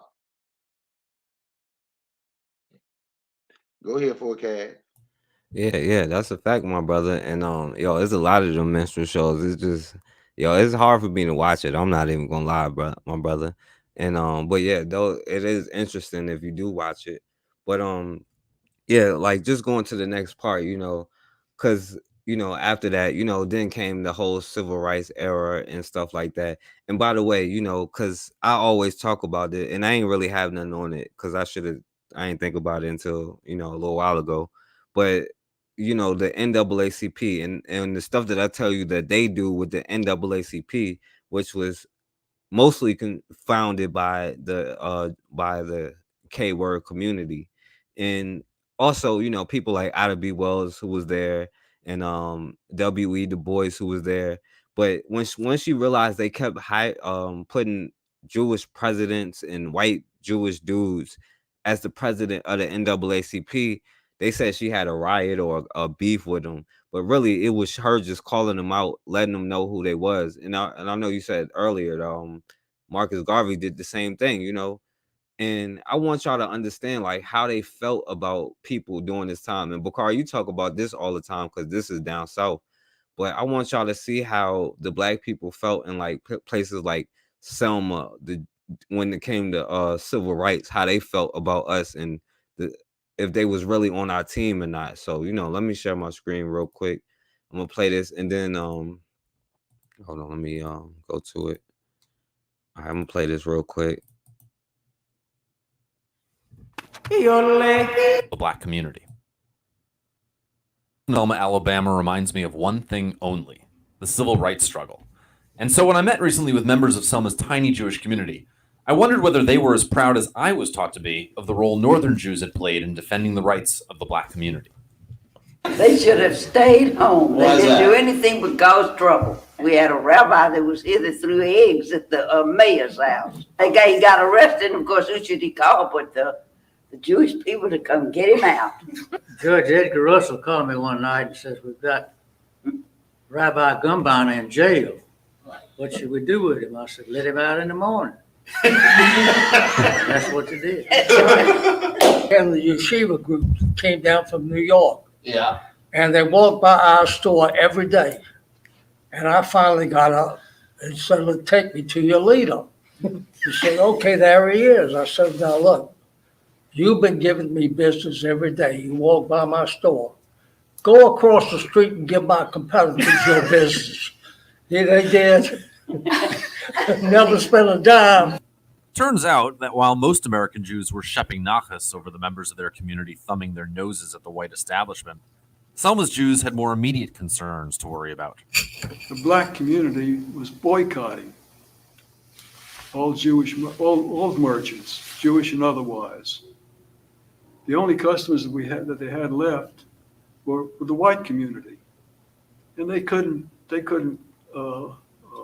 openly support the black movement without alienating the few customers they had left. I had a black woman who was the best sales lady I had in the store. And I went to her and said, "Annie Pearl, you're too good a sales lady, and I'm going to put you on the floor." And she would work. And she said, "Mr. Cohn, I'm scared to death. I don't know what will happen to me." And I said, "Annie Pearl, you're going to go on the floor." And she did. We were unconsciously afraid that if we made a lot of noise and tried to help what's going on, that there would be a lot of anti-Semitism. I really was afraid that some of the whites would have come in and said, "You Jews so-and-so, you got no business putting that black on the floor." Never got it. We stood on the street and watched them, and Reeves, I'll never forget this, Reeves was playing a music, "Bye Bye Blackbird," and they walked across the street. I was looking back on it now. I mean, I know it was the right thing to do. Then it was just, it's been status quo for so long, and we thought everybody was happy the way things were. So why mix it up? There were a good many Jewish people young people who came with the marches, and a few of them came to Temple. And there were at least a couple of families in town Jewish families in town, who invited some of those folks to come for dinner. And I do remember that Rabbi Lubash was frightened about, that it was going to get the Jewish community in trouble. We just sort of stood back and we watched it happen. We didn't help, we didn't hurt. And I think we've all come a long way. And I think some of what you're hearing today, it makes us all sound like we're still back in the 60s, and we're not. We've all come a long way.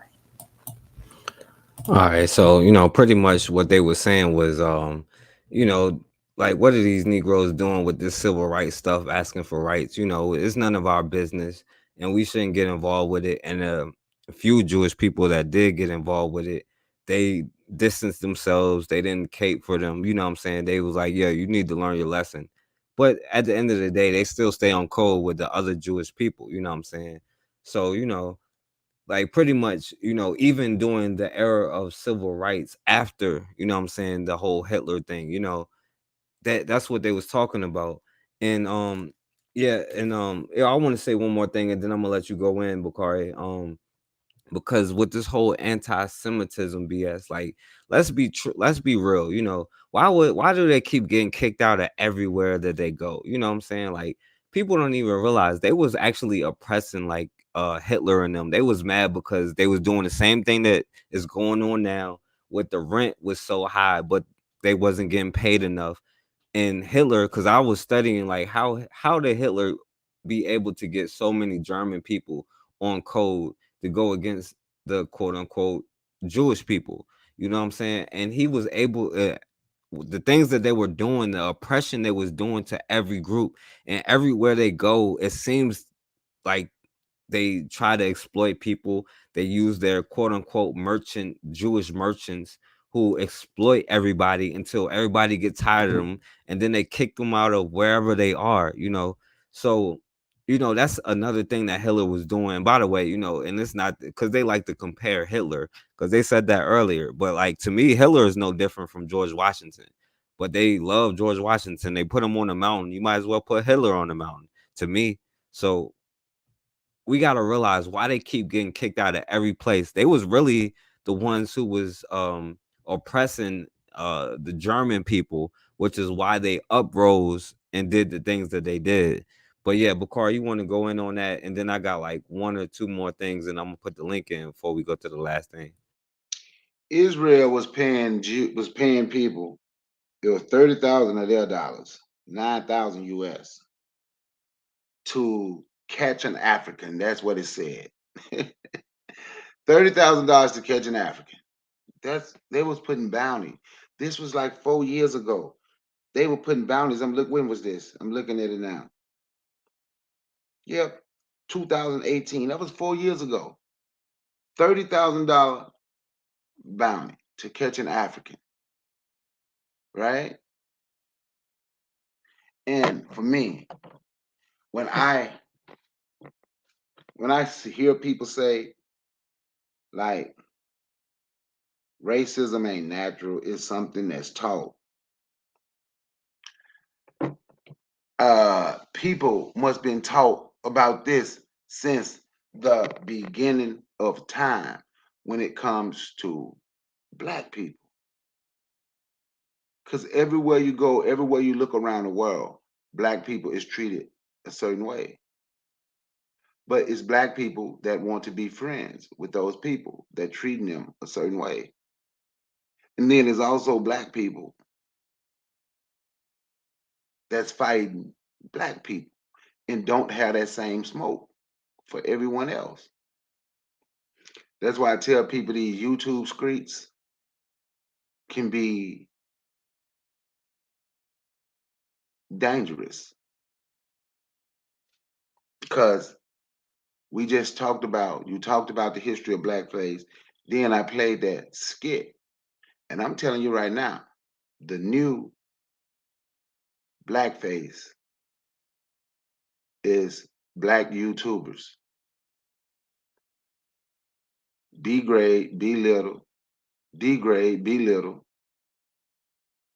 suppress, oppress one another so they can get a Jewish check from YouTube. That's how they speak to one another. And I hope I ain't messing up your show because my focus is on us, because my focus is what are we going to do? Because these people been doing this forever. It hasn't changed. Somebody put out a $30,000 bounty to catch an African. I'll send it to you if you want to put it up. $30,000 to catch an African. But we allow it because we too busy fighting each other. I yield the mic. Yeah, absolutely, my brother. And yeah, so yeah, you right, and I agree with you. So, but I'm gonna go to the next part so we can hurry up and kind of get through this. Cause I know I kind of overdid it, but it is what it is. But we kind of get into the modern day times, you know what I'm saying? Because, you know, like we got friends, Bakari, you know, it's not just us. We can rely on the oppressed peoples of the world, power to all the people, you know. But, you know, back in 1991, even like, cause New York is a common theme, you know, because that's where a lot of them like be, but they're everywhere, you know. But I want to show one more thing, and I'm pretty sure y'all seen the Crown Heights riots of 1991, because like if y'all pay attention, we going step by step, you know what I'm saying, and seeing if they really changed, if they on our side, you know, if their feelings and their opinions and their words match throughout history, and if they are really our friends. So let's go back to 1991 and see what happened. Let me share my screen real quick. All right, so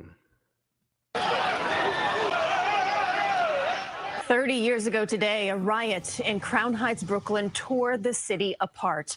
A cauldron of simmering racial tensions and polarizing politics grabbed the national spotlight and ripped the Band-Aid off wounds that continue to fester. CBS2's political reporter Marsha Kramer takes a look back at how what then Mayor David Dinkins called the city's gorgeous mosaic came apart.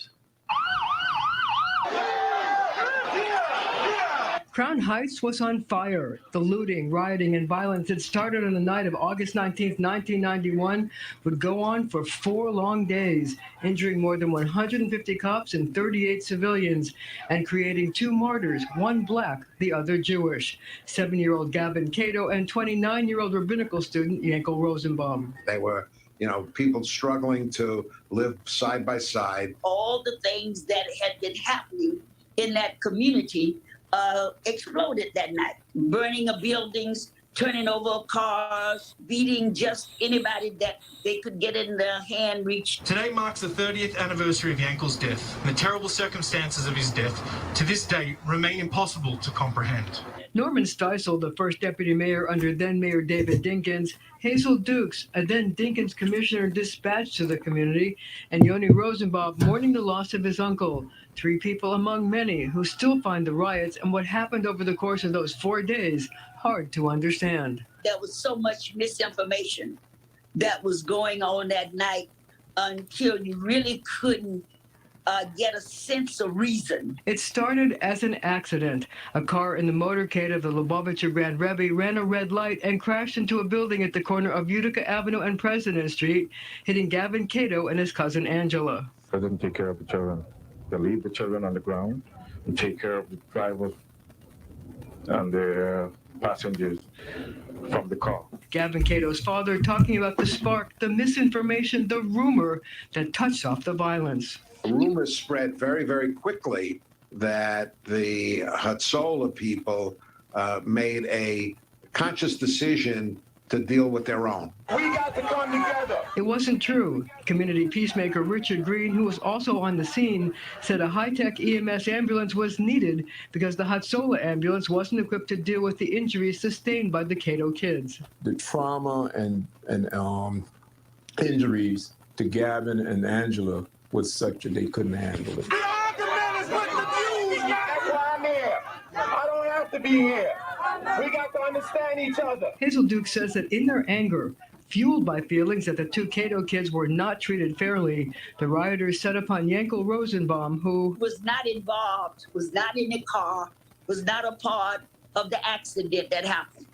But unfortunately, he was caught in the crossfire. That left Mayor Dinkins to deal with simmering racial tensions in 2 communities. Say if it was a black guy behind the car, and we hit a Jewish man, we would have been arrested right there. We would have been, we would have been beat up on the spot, and then we would have been arrested. A police response that at first was inadequate, and charges that since he went to Gavin Cato's funeral and not Yankel Rosenbaum's, he did visit Rosenbaum in the hospital before he died, that he was biased. Dinkins was furious. I held his hand, he held mine, he looked up in my eyes, I looked at him, we talked to one another. The compassion and concern was demonstrated. And the fact that I was not there at 8 o'clock this morning in no way diminishes the concern that I have. For the last 30 years, the violence, the images of Gavin Cato and Yankel Rosenbaum have continued to haunt the city. When I covered the riots 30 years ago, I said Dinkins' political future would be determined by how he handled things. It was. He lost re-election for a second term.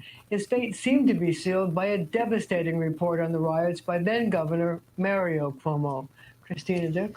It's amazing, Marcia, that you were able to find all those same people and then to hear their perspective 30 years later. All right, so yeah, pretty much like the dude was now I did a video on this when it happened. And back when Deshaun Jackson got called out for some tweets that he was saying for real, you know, and the truth of what happened during the riots is like the dude, the Jewish dude, was in a funeral procession and he fell behind. He was doing something and ran a red light and then ran into the sidewalk and hit 2 black children and killed them, you know, and killed the young brother. And they pulled him out of the car. So I'm pretty sure I would bet money that it was him. You know what I'm saying? But it may, like, that's the first time I'm hearing that it's not him. But I would put money that it is. Now, he killed those people. And then when the Jewish ambulance showed up, he only helped the Jewish person. And I think the black kid was still stuck under the car. And they didn't even try to help the black kid. They helped the Jewish dude, you know what I'm saying, who ran into the kids. And then the black community got mad and then it turned into a big riot, you know what I'm saying? So, you know, that's what happened, you know what I'm saying? Like, I'm pretty sure people in New York probably have a better story. But like I said, I covered that story, you know, on the show called Anti-Blackism, like one of those premiere videos that I did. But yeah, Bakari, yeah, you want to go in on that? And then I got one more thing I want to show, and then I'm gonna go into I'm gonna put the link in the chat. No, you can go ahead and show your next one. I'll give you any at the end. Go ahead and show your next. Yeah, I just wanted to show that, you know, because this was 1991. You know, we coming down the line. Now, regardless of all of that kind of stuff, you know what I'm saying? Guess who was still out here caping for the black and Jewish connection? You know what I'm saying? Guess who was out here talking about Jewish reparations? Who, while the first quote unquote black president was out here caping for these same people, you know what I'm saying? So I want to show another screen share real quick. And this is Barack Obama, and I you know, I didn't get the whole thing because it's a long video, so I'm gonna just show a little bit. But he was pretty much just caping for what the Holocaust, saying it was a unique experience, it never happened before, and this is the first black president, because we always are friends with everybody else, but everybody else ain't never our friends. But the black president who refused to do something for us, let's see what he did for them. So let's play this one.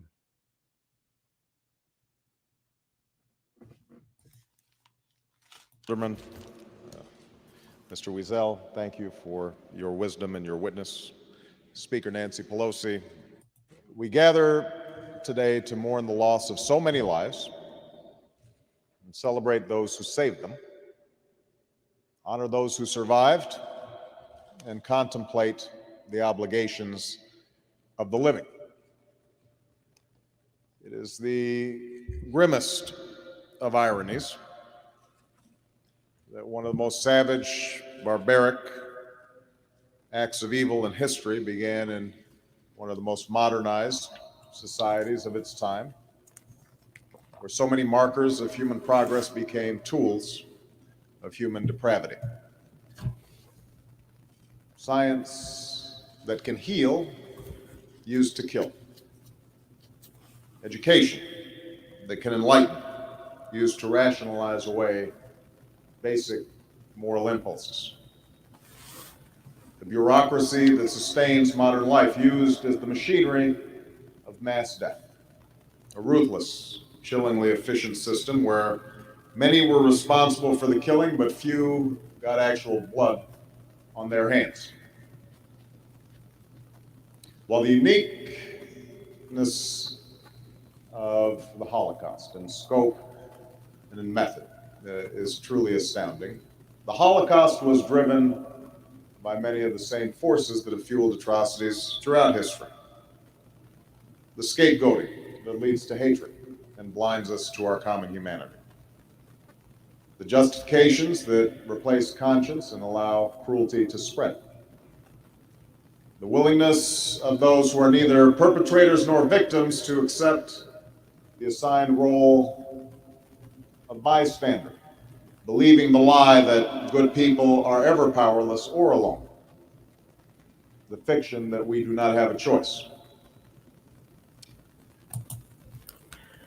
All right, yeah, I just wanted to play that real quick because this is your boy Obama on here, saying that the Holocaust was a unique experience. Nobody else has experienced this stuff before. I don't know if you're talking about getting thrown in ovens or whatever, the whole white on white crime epidemic that was going on, that always is going on. But the crazy part is they always talk about black on black crime, and that's not offensive or nothing like that. But you know what I'm saying? This is the first black president sitting here caping for these Jewish people, and we already know what he did. I probably shouldn't have stopped sharing my screen because I'm gonna show this real quick. Now, the first black president, the Obama administration awards $12 million for assistance to Holocaust survivors. Now, he's not the first president to do this, but this was the black president who gave the Holocaust survivors, who, by the way, America went to go defend. They didn't even do the crime. They went to go defend them, and they're still giving them reparations. So they're giving them probably $2.5 million over the next 5 years. Will support $4.1 million in programming annually for organizations that help Holocaust survivors. And I know, Bakari, you saying you're trying to do organizations that help the real Holocaust survivors, but they're not putting money, we'll see if they can put money behind that. But yeah, I just wanted to show y'all that. I'm not even gonna read all of this stuff, but the first black president was out here caping for reparations for Holocaust survivors. So I just wanted y'all to see that real quick. You know what I'm saying? And yeah, so Bill Clinton, the first black president, man, he's also in the Arkansas a Black Hall of Fame. yeah, well, yeah, the second black president. My bad. I'm sorry. The mulatto is the white man. The white boy Bill Clinton is the first black president. The mulatto is the second black president. Yeah, you're right there. The second black president. Unless you talk to somebody who's gonna tell you Abraham Lincoln was black and such as they can name about 5, 6 different black folks that oh, see, we got the real ones right here, Bill Clinton and Obama. We got the real ones. And the real black ones. He didn't do nothing. Then said, he didn't want to do nothing because he didn't want to feel no repercussions from white folks in so many words. Ain't that what he said in the interview after his? I'm gonna play that next. And then I'm gonna put the link in the chat after that. All right. No, go ahead, my brother. No, you can go ahead and play it. Oh no, yeah, because I wanted you to see, because he gave this whole, sympathetic speech at the Holocaust Museum. And by the way, they got a Holocaust Museum, Bakari, but or in Tuadumela, they got a Holocaust Museum, and he went over there giving this sob story speech about how it was the worst thing in the world. This is a unique experience. But I don't know how many of y'all remember when he was first trying to run for president, when he was asked about black reparations. So I want to show that real quick. And I know I'm going through this kind of quick. I know it's late. I'm sorry, y'all, but it is what it is. For Senator Biden, should Americans get... Hello, America. Hello, presidential candidates. This is Will from Boston, Massachusetts. And I hope, they put this question on. It's a question in the back of everybody's head, Some people is further back than others, collecting cobwebs. But is African Americans ever going to get reparations for slavery? I know y'all going to run around this question, dipping and dodging. So let's see how far y'all can get. Senator Edwards, no dipping and dodging. Should African Americans get reparations? Not for reparations. I can answer that question, but I think there are other things we can do. Create some equality that doesn't exist in this country today. Today, there was a report that right here in Charleston, African Americans are paying more than their white counterparts for mortgages than any other place in America, any other place in the United States of America. And here's an example. What is the conceivable explanation for this? That black people are paying more for their mortgage. And by the way, it's not just low-income African Americans. It's high-income African Americans. There's absolutely no explanation for this. It goes to the basic question that I raised just a few minutes ago. To have a president that's going to fight for equality, fight for real change, big change, bold change. We're going to have somebody. We can't trade our insiders for their insiders. That doesn't work. What we need is somebody who will take these people on. These big banks, these mortgage companies, big insurance companies, big drug companies. That's the only way we're going to bring about change, and I will do that as president. Senator Obama, your position on reparations? I think the reparations we need right here in South Carolina is investment, for example, in our schools. I did a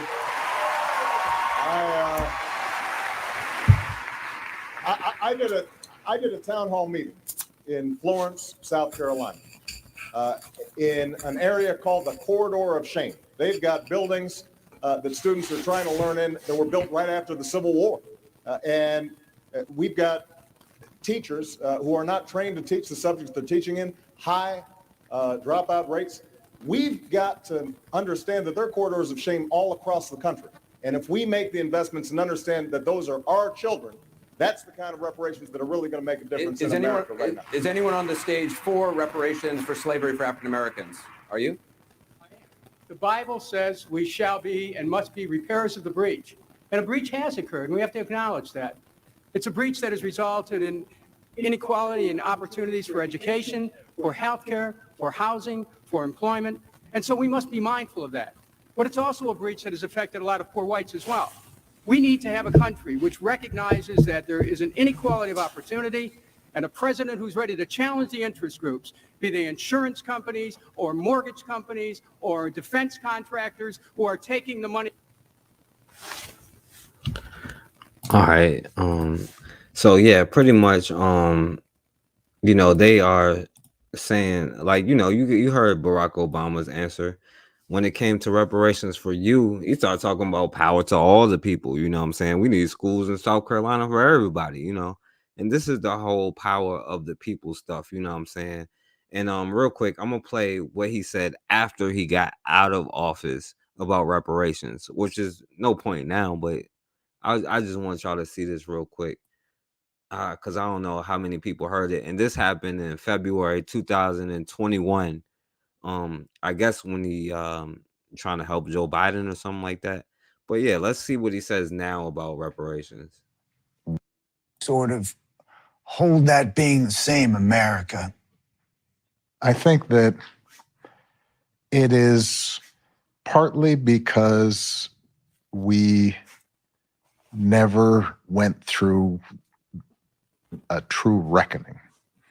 And so we just buried one huge part of our experience and our citizenry in our minds. Now, you mentioned that a reckoning hadn't taken place. So here we sit today where it feels like a reckoning is being called for.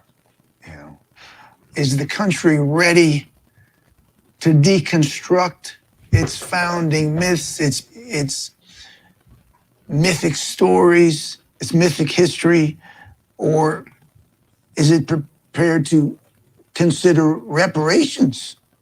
Do you think we're at that place right now? So if you ask me, theoretically, are reparations justified? The answer is yes. There's not much question, right? That the wealth of this country, the power of this country was built in significant part, not exclusively, maybe not even the majority of it, but a large portion of it was built on the backs of slaves. The White House, Mike. They built the house I stayed in for a while. What is also true is that even after the end of formal slavery and the continuation of Jim Crow, the systematic oppression and discrimination of Black Americans resulted in Black families not being able to build up wealth, not being able to compete. And that has generational effects. So if you're thinking of what's just, you would look back and you would say, the descendants of those who suffered those kinds of terrible, cruel, often arbitrary injustices deserve some sort of redress, some sort of compensation, a recognition. How do you, as president, knowing all of the above, right, push or prepare the nation for something that feels, as you say, so justified? Well, or not. And so this then brings us to, could you actually get that kind of justice? Could you get a country to agree and own that history? And my judgment was that as a practical matter, that was unattainable. We can't even get this country to provide decent schooling for inner city kids. And what I saw during my presidency was that the politics of white resistance and resentment, the talk of welfare queens and the talk of the undeserving poor and the backlash against affirmative action, all that made the prospect of actually proposing any kind of coherent, meaningful reparations program struck me as politically not only a non-starter, but potentially counterproductive. And it's perfectly understandable why working class white folks, middle class white folks, folks who are having trouble paying the bills or dealing with student loans or don't have health care, where they feel like government has let them down, wouldn't be thrilled with the idea of a massive program that is designed to deal with the past, but isn't speaking to their future. You're saying we live in a country where we can do that for bankers on Wall Street, but we can't do it for a part of the population that's been struggling for so long. Well, I promise you, white folks don't like that either. But look, even though I was convinced that reparations was a non-starter during my presidency, I understand the argument of people I respect, like Ta-Nehisi Coates, that we should talk about it anyway.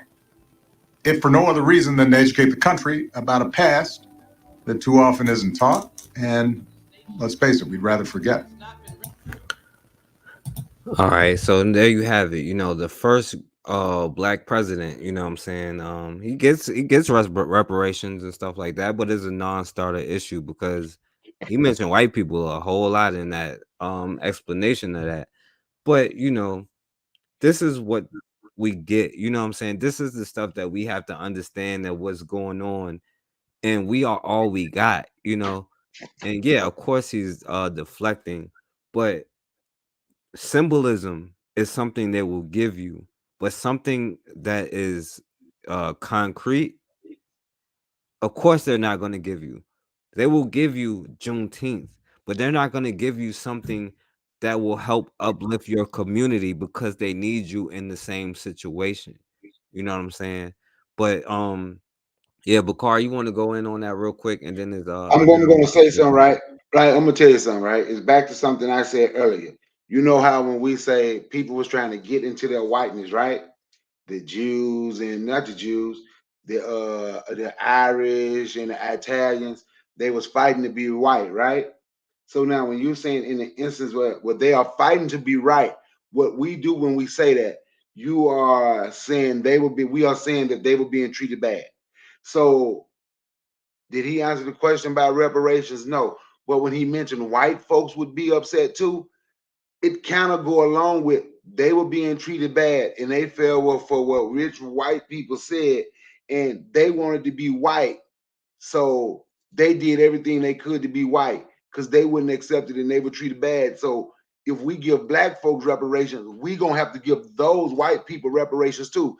That's why I say this is just me, because I want us to think about when we go to talking, we can, oh, they was fighting to be white. No, they were already white. They were never fighting to be what they were. Because now, in their mind, and with Obama deflecting, they go and they equate struggles, right? So in order for black people to get something, black people gonna really have to stand up and say, those white people that was fighting to be white because y'all treated them bad too, y'all need to give all of us something. Because we unintentionally equate other people's struggle, whatever it is they went through. I don't care. We unintentionally equate their struggle with our struggle when we say they were fighting to be white. Guess who else was fighting to be white, trying to be white? Black folk, even to this day. That's why when we get 50 cents to rub together, if we was raised with 5 cents, we get 50 cents, we go live next to white folks that got $5. We can't afford to be there, but we are there. So then we have equated the struggle, and we given them the power or the right to fight for something that we should have the power and the right to fight for. Obama most definitely deflected. He didn't want to make white people mad. I guess the history of this country is the reason he didn't want to make white people mad. Maybe he was scared white people was going to do something. But he most definitely gave the political answer, which is no answer for black people. That's the political answer. There's always no answer for black people. That's the political answer. I hear the mic. Yeah, exactly, Bakari. The political question in America is what are we going to do with these Negroes? You know what I'm saying? And, you know, it's not to get lost in the sight, because this is the same person who was just at the Jewish Holocaust Museum saying, oh, this was the most unique experience in history. This is a black president, quote unquote, who offered Jewish people reparations. And that's why I say, you know, before they come at me like they come at Whoopi Goldberg, until you breaking off some of your reparations, then I mean, you don't really got nothing to say to me. You know what I'm saying? And I'm gonna put the link in the chat real quick. Anybody want to come on and talk about the Jewish thing real quick? I'm gonna show one more thing, and then we're gonna go to the HBCU thing, and then we're gonna wrap it up. But yeah, let me show one more thing. Unless you got something to say about anything else to say about that, Bakari. I'm gonna show one more thing. Go ahead. I'm good. All right, so I'm gonna put the link in the chat, and if you want to come on, you can come on. And I'm gonna show one more screen share. So you know, I just want y'all to see something because of what's going on right now. And by the way, this is what black NYPD have to deal with when they go to Jewish neighborhoods. You know what I'm saying? So I want y'all to see how black cops who think they're a part of the force get treated in Jewish neighborhoods in New York, because New York seemed to be a running theme, and I didn't even think of that until just now. But a lot of this stuff seemed to happen in New York, but it's everywhere, so I'm not putting it on New York. But it's just ironic that it's all New York. But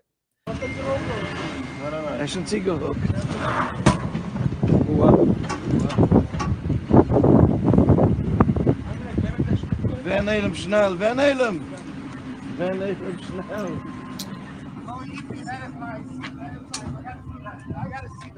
Hallo Peter.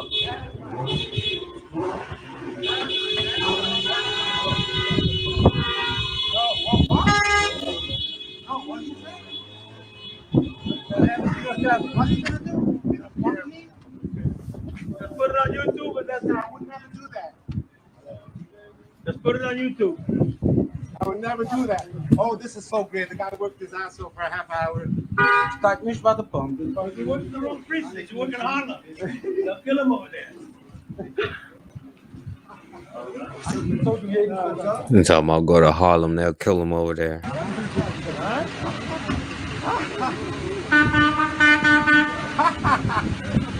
What a loser!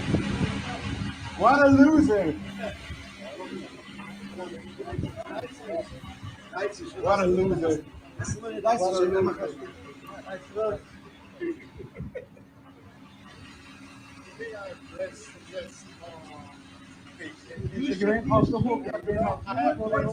You work for the government, and this is why you still got your language? You're gonna act me? You didn't say that? He's got it on the recording. You put it out, put it on YouTube, and I'm gonna show it. This is my place. This is not your place. You have it. Badge number. I say you have the badge number. Make sure you have the badge number. Hey, don't blow your hand. You're gonna lose your job. You're gonna lose your job acting like an asshole.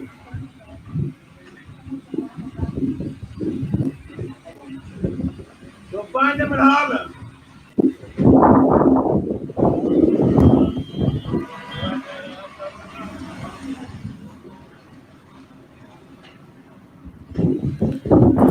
Yeah, so they ran the black cop out of there talking about go back to Harlem and stuff.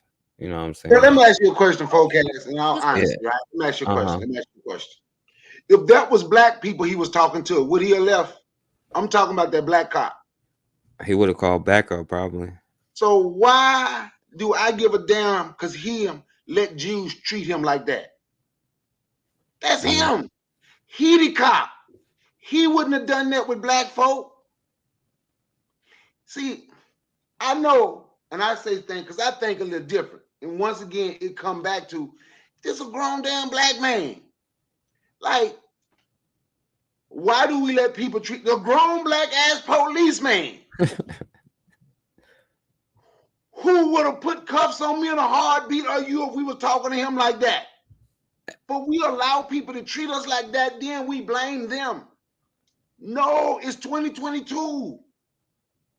If we constantly let people treat us like this, eventually we just have to say we have accepted our place in society and have accepted our lot in life, and we are less than everybody else. I understand what you're doing on the video. You're showing so people can see, so people will know Jews are not your friend. I understand exactly what you're doing with this video, right? And I agree with the video. But then it got to get to a point for me, what are we gonna do?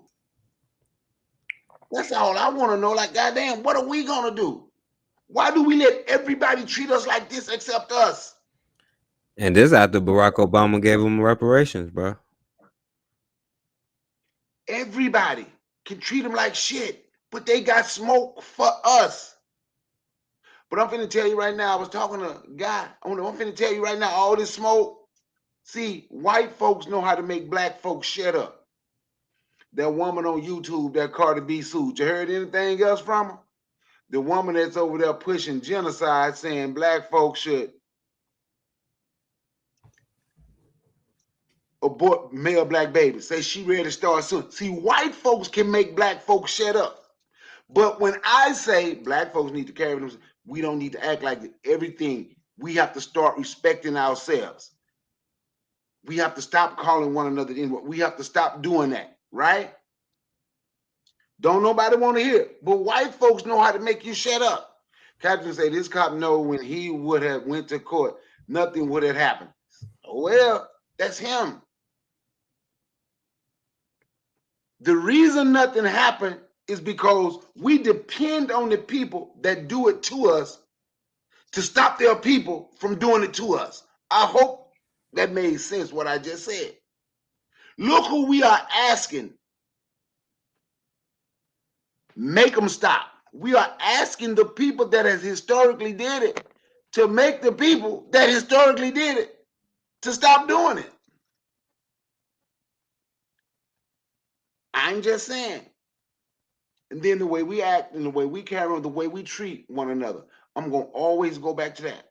We can't get out of this because of the way we treat one another. Well, we can get out of it, but we got to have a change of mind. And the ones that want to be out of it, for me, shit, I'm out of it. You know, don't nobody deal with me like that. I've been harassed by cops because of statements I've stood and made in damn city council meeting, the county council meeting. I've been investigated because ain't nobody gonna treat me like that. I went in a court, in their court system, you're right, I may have been wrong. But guess what? They may have said something. But guess what? Ain't nobody gonna treat me that way. Ain't nobody gonna disrespect me. Nobody. I don't give a damn who it is. A Jew, a Polak. It don't make a difference. The Polak Jew. It don't make a difference which one of it is. I had them damn white folks begging me to try to be on their city council after they heard me stand up and speak because I made them shook, offering me to come live in this big, nice brick house, 5-bedroom, about an acre of land. You ain't even got to pay no rent for a whole year. Just come be on the city council. Ain't nobody gonna disrespect me. Nobody. That dude, let those people disrespect him. I ain't mad with what other people do. They doing what they supposed to do. We the ones who not doing what we supposed to do. I'm more offended. I'm more upset with us. We are not doing what we supposed to do. Look how big this dude is. It's a grown damn man. Yeah. Hey, Bakar, hold on, cause yeah, it's this last video right here. I'm cause I want you to keep going in, cause after I play this drum, but I just want y'all to know, like, this was a cop, NYPD, like Bakar said, look how big he is, you know, just on top of that, but they literally broke his tow truck, which was city property. Nobody got in trouble, nothing like that. But yo, this is just a news story about it real quick, and then you go in, Bakari. I'm gonna just play this real quick. This is the last, because this is the last video on this topic. So I'm gonna play it real quick. Completely uncalled for. This confrontation on a Brooklyn street corner caught on camera is making the rounds on social media. This is my place. This is not your place. It appears to show a handful of men in Borough Park free somebody's van from an NYPD tow truck as it was about to be taken away. Oh, this is so great. The guy worked this for a half hour. The group is heard taunting the black driver and calling him names. What a loser. You're gonna lose your job. You're gonna lose your job acting like an... It happened Thursday, where 44th Street meets 15th Avenue. And while we don't know what time it was exactly, when we went to the neighborhood Friday night, there were signs in the area clearly posted for no parking Thursday, 9:30 to 11 a.m. The NYPD says traffic enforcement agents responded to this area at the request of people in the community and local representatives who had concerns about illegal parking here. The NYPD also said it will not tolerate abusive traffic agents. Quote, "This is disgusting behavior against an agent who was doing his job to keep New Yorkers safe while exhibiting restraint and professionalism." In the middle of the insults, the traffic agent gets in his truck and finally leaves. You'll find them in Harlem. It's unclear whether police have identified the guy who took off before getting towed. In Borough Park, Brooklyn, Jessica Lake. Right, yeah. So I just wanted to show that real quick because, you know, this is the stuff that they're doing, you know what I'm saying? And you know, they running off a cop who's supposed to be a cop. And yo, what's going on, Ben? And then yo, go ahead, Bakari, and then I'm gonna let Ben go in, and anybody who want to talk about the Jewish thing, and then we're gonna go to the next thing after this. And I'm sorry I'm going so fast, y'all. And I meant to come on earlier, but I just was too busy earlier. So but yeah, go ahead, Bakari, take your time, and then Ben, and then we're gonna go to the next thing. Man, I'm gonna be honest. I have no respect for that dude. I don't care. I'm being honest, man. I can't. You can't stand for someone that won't stand for themselves, dude. I'm just being honest. It's effing embarrassing.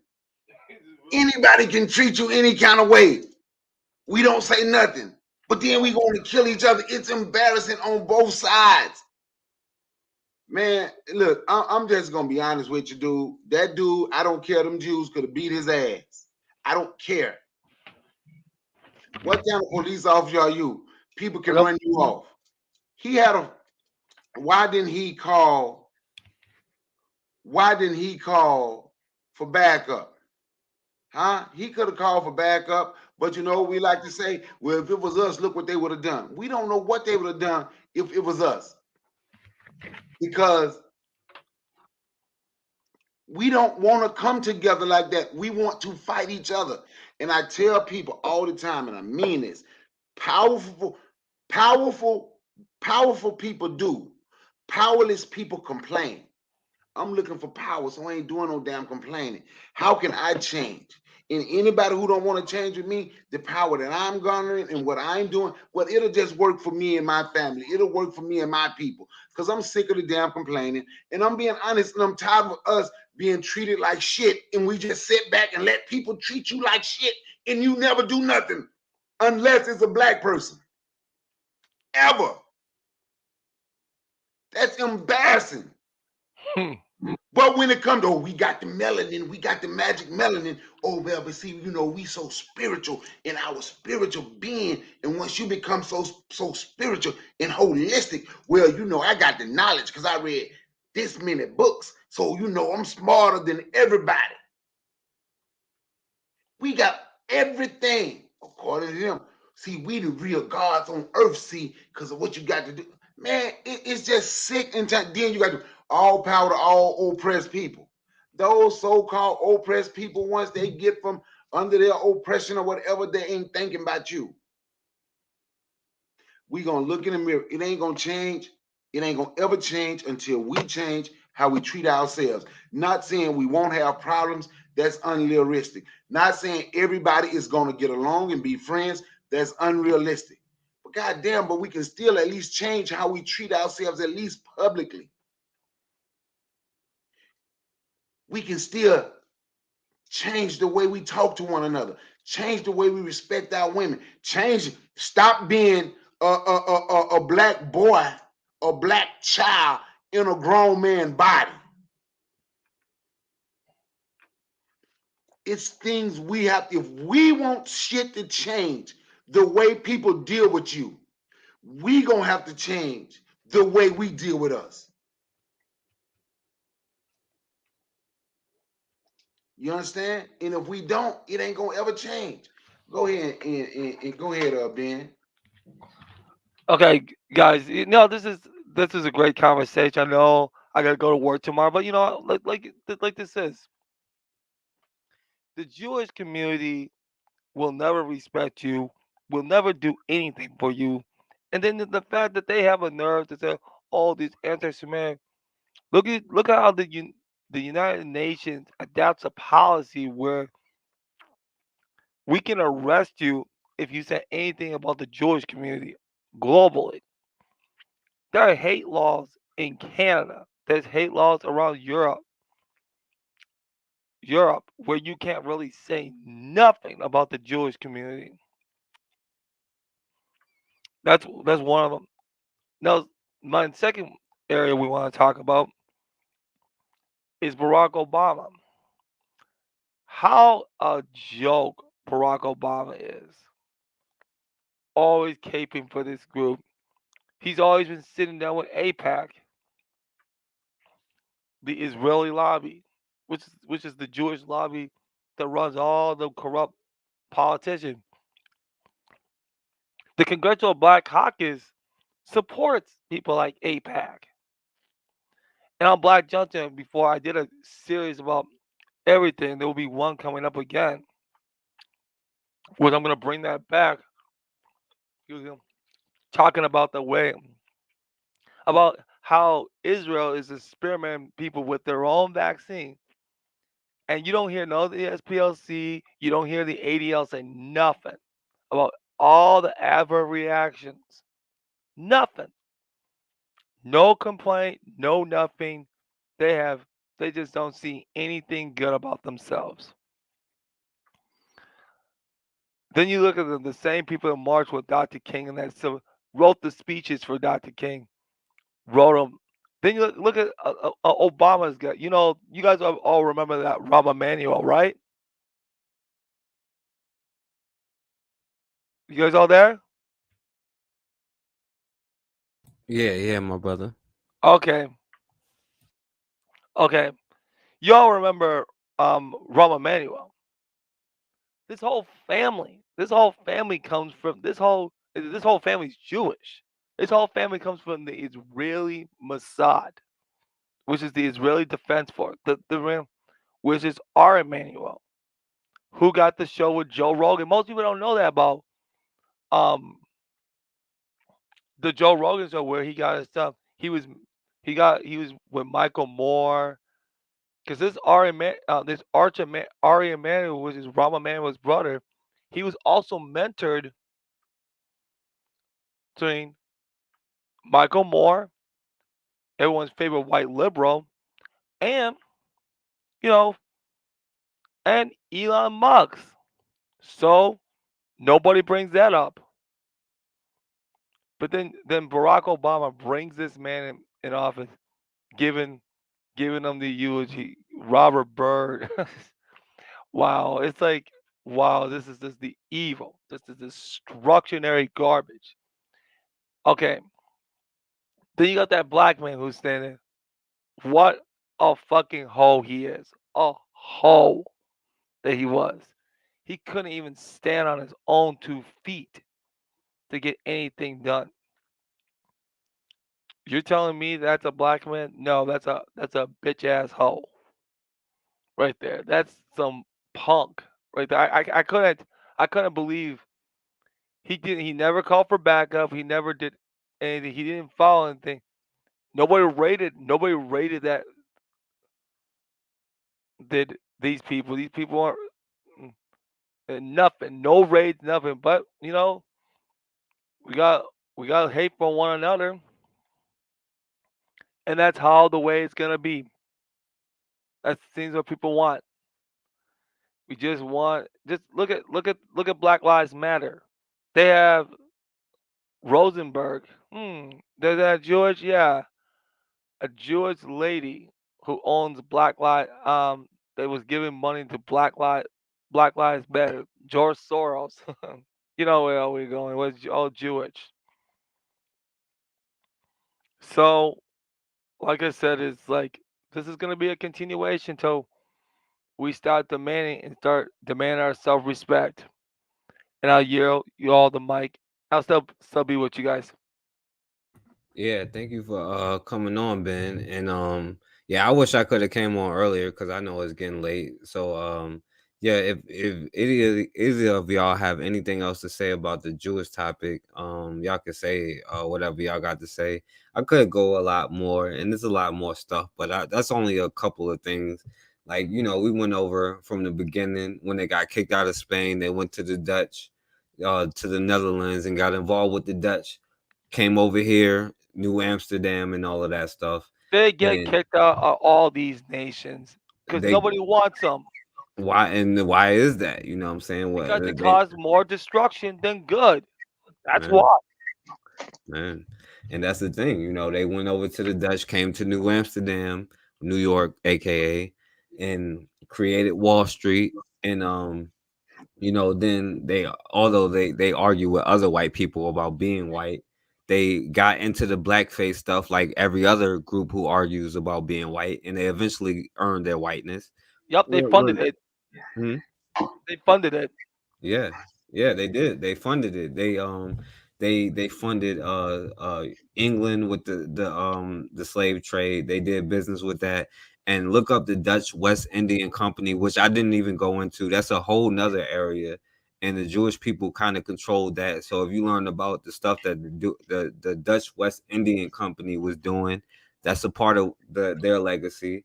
Then we came to the civil, like with the NAACP, how they helped found that. But then, you know, Ida B. Wells realized what they were doing, and she called them out. Then with the civil rights era, you know, they were against it. They was like, yeah, go protest, but go protest over there. You know what I'm saying? I don't want nothing to do with you Negroes.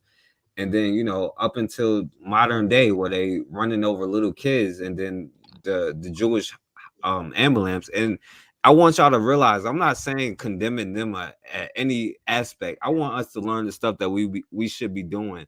Their ambulance came over there and didn't help these children who were stuck underneath a car dying. They helped the Jewish dude who was all right, and I'm not telling them to not do what they're doing. I'm telling us to realize we have no friends. We have to put ourselves first. You know what I'm saying? And instead, we fight for people like Barack Obama who go out there caping for Jewish reparations and And how APAC, and Mhm. APAC, and and the APAC. Yep. SPLC, the ADL, which Yep. controls most of the social media. Yep. Yeah, he doing all of that kind of stuff. But when it comes to like if Trayvon Martin would look like his son, well, I can't say that. I apologize for saying that. If it come to reparations, well, I can't say that. It might offend too many white people. If it come down to any black issue, is a problem. And maybe that's an issue because he don't have two black parents, but that's a whole nother thing. That's a whole nother topic. But Oh God. but yeah, what'd you say, Ben? Oh, of course. Mm-hmm. Yo, And Bakar, go ahead, Ben. yeah, and also you gotta look at this also. This happens in the last administration and the current administration. They're all getting their Jewish friends in there, and they Yeah. always have something to say. They Yeah, always say they absolutely. always say something slick. They always gonna have a way to renew with things. They're in our local community. Here in Minnesota, we have one of the biggest Jewish communities, which is St. Louis Park, Minnesota. Most people don't know that. Biggest Jewish community. Just like you have in New York, they have a little community, their own suburb. They basically run over the St. Louis Park area. Yeah. Yeah, And absolutely. the- And yep. go. Yeah, I don't. absolutely. Hey Ben, let me ask you a question, Ben. Did you get that email I sent you? Tonight? No, man. It's been about a week now. Oh, I think I did. Yeah, what's going on? Did you read it? Yeah, yes, I read that article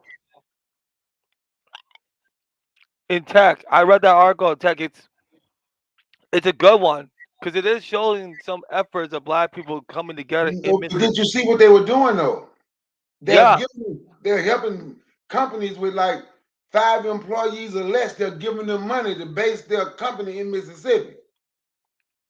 All you have to do is fill out your grant. They're giving away money.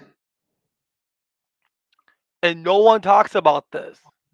That's why I sent it to you because you have a tech company. Yes. So you could read it and see who you have to contact. Yeah, that's. I'm gonna come back. I'm gonna do a show on that. Revisit that article too, because I think that's very, very important. They have like $45 million they're giving away, asking small tech companies to set up their office there. Wow, and we don't even bat an eye. So I'm letting you know now so you can go back through the article. Yep. Because Thank you. obviously you didn't read that part. Yep. I'm gonna go back and revisit. I read some part of it, but I have to really go in depth on it. Maybe this weekend's podcast, I'm gonna go back to that article because I think that is was gonna segue to where we Look, have to don't go talk to about it now. too much. Yeah. You figure out how you gonna get in there and see if you can get that funding before you start talking about it too much. Right. I wanted to talk about it just to get people aware. That's why I'm bringing it out. But I'm gonna see what I can do. Yeah. And yeah, so I'm gonna go to the last thing, to the HBCU thing. I don't know, Ben, if you seen that. Antoine Demella, one who greased with fire. Yeah, he talked about it earlier. So but do y'all have anything else to say about these K words out here trying to run this game on us? Oh, let me say about this. This is Whoopi Goldberg's karma. This is her lesson when she disrespected Bill Cosby. And you always know about Gloria Allred. Every time she's always going at the black, and she's Jewish, and she has her own show now. I think on TV, so she has her own court show. Ain't that amazing? and she defended that white woman. Remember that black girl who got stamped down by that pool party? Yeah, I remember Oh, she took up for the other people. yeah, Gloria already did that. You would think something Who would is be different. Gloria Allright? I don't know who that is. She a lawyer. She a feminist lawyer, a white bitch. Yeah, she's that Black lady, white lady, Jewish who? A Jew white bitch. Jew Oh, A Jewish. white Jewish bitch. a white Jew. A white Jewish bitch. Yeah, Lisa Oh, Bloom okay. too. They're all those ambulance chasers. All of them. She is um I know y'all know who Lee Merritt is, but what's the other lawyer? Ben Crump. She's the white Ben Crump, a white bitch Ben Crump. Yeah, Jew. Yeah, white Jew bitch Ben Crumb. Of course, they're hoes. 24/7. But yeah, it is. What else I can talk about this? It's like they do this all the time, all the time. They always have the little Holocaust museums. You always have them all crying and all that stuff. But they know we can't say anything so much. But but they don't even say anything about their own. So when they say black about, oh, what's going on in Israel when they're sterilizing you with a experimental product with Pfizer? What's up with that? And the head of Pfizer got an award in Israel, and he's Jewish too, and and he was no. He's saying that if you say anything about his product, by the by, he came out and said it gives you limited protection. See, the thing about it, right, in Israel, and I just talked about this, you might have not been in chat. 2018, they were offering anybody in Israel $30,000. They had a bounty, a reward. It literally said $30,000 to catch an African. That's how these people feel. Remember, you can look that up. In 2008, $30,000 to catch an African because they didn't want black people in their country. But you know what? That's our fault too. And let me tell you what I mean.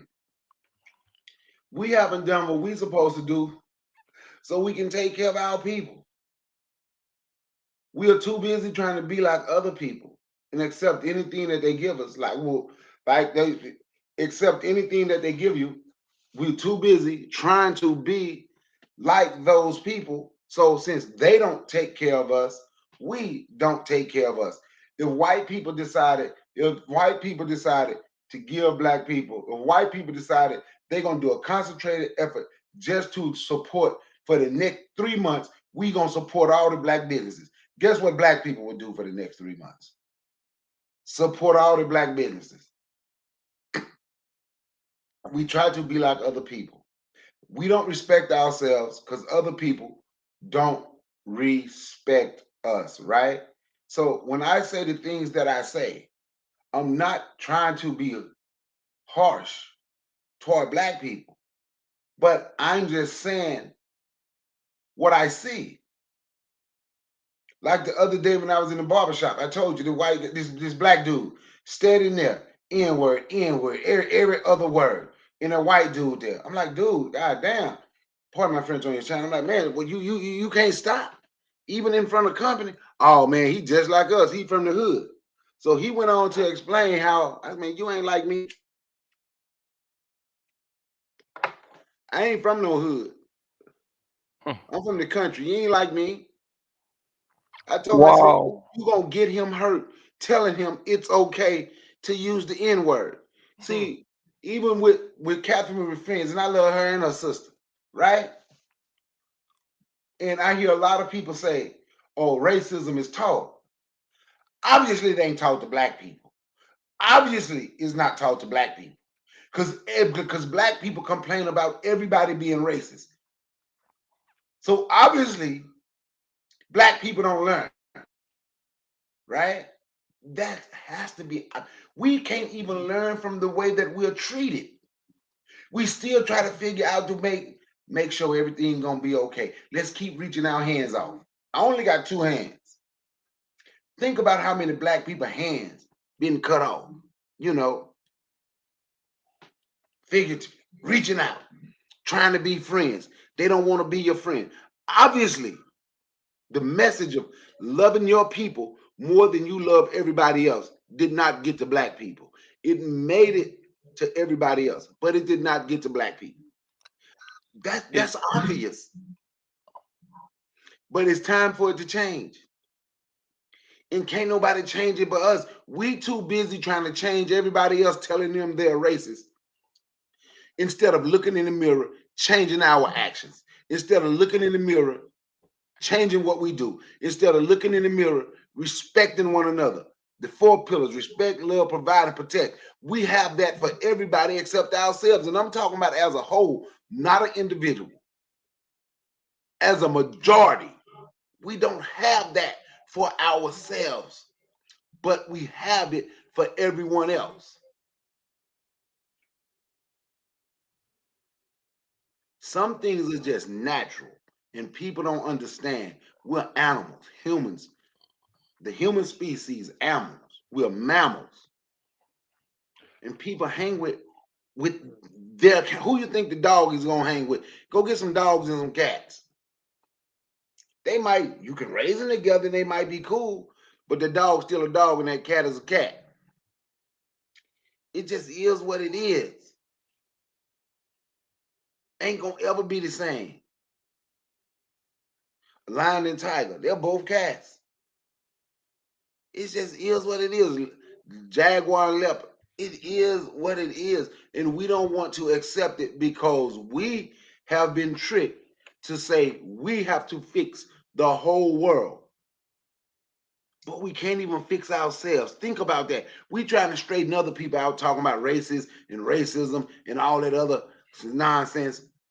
But we can't even fix ourselves. I'm sorry, we can. We won't even try to fix ourselves. Yes, no, that's a shame. Like to play, for example, here, we had the shooting incident here in Richfield on Tuesday. It's the same mantra again where we want to go out and fix everywhere. Oh, they were talking about like diversity. You know what would help for black students? Maybe we don't show up to these schools. Then they would stop. They would stop, and you would think by now, when I was listening to the incident, I said, "Oh, why y'all keep going to these schools?" Now they want to yell racism, racism, just like that one black girl is over at Prior Lake. They like they want, and it's all a majority white school, and then you all yell racism. Get out of here! Get out of here! I said to myself, get out of here. Why y'all do that, and why you keep going to these fucking schools? You see, if they're not gonna teach your kids, keep them at home. And then they want to complain. Oh, how is that gonna? No, there's an easy way, like we say on this broadcast. Learn how to respect yourself and keep them at home. Now they want to have spend 2 days of mourning, and then we're gonna send the kids back to school on Friday. Like Mhm. what? What? I would keep them home for a month or so, but why 2 days? Oh, that's right, because we don't set the standard. That's how it's gonna be. Man, and it was a black boy who got killed, and he was a young football player playing for the varsity football team. Oh goodness gracious! It's just no loyalty. There's no fucking loyalty.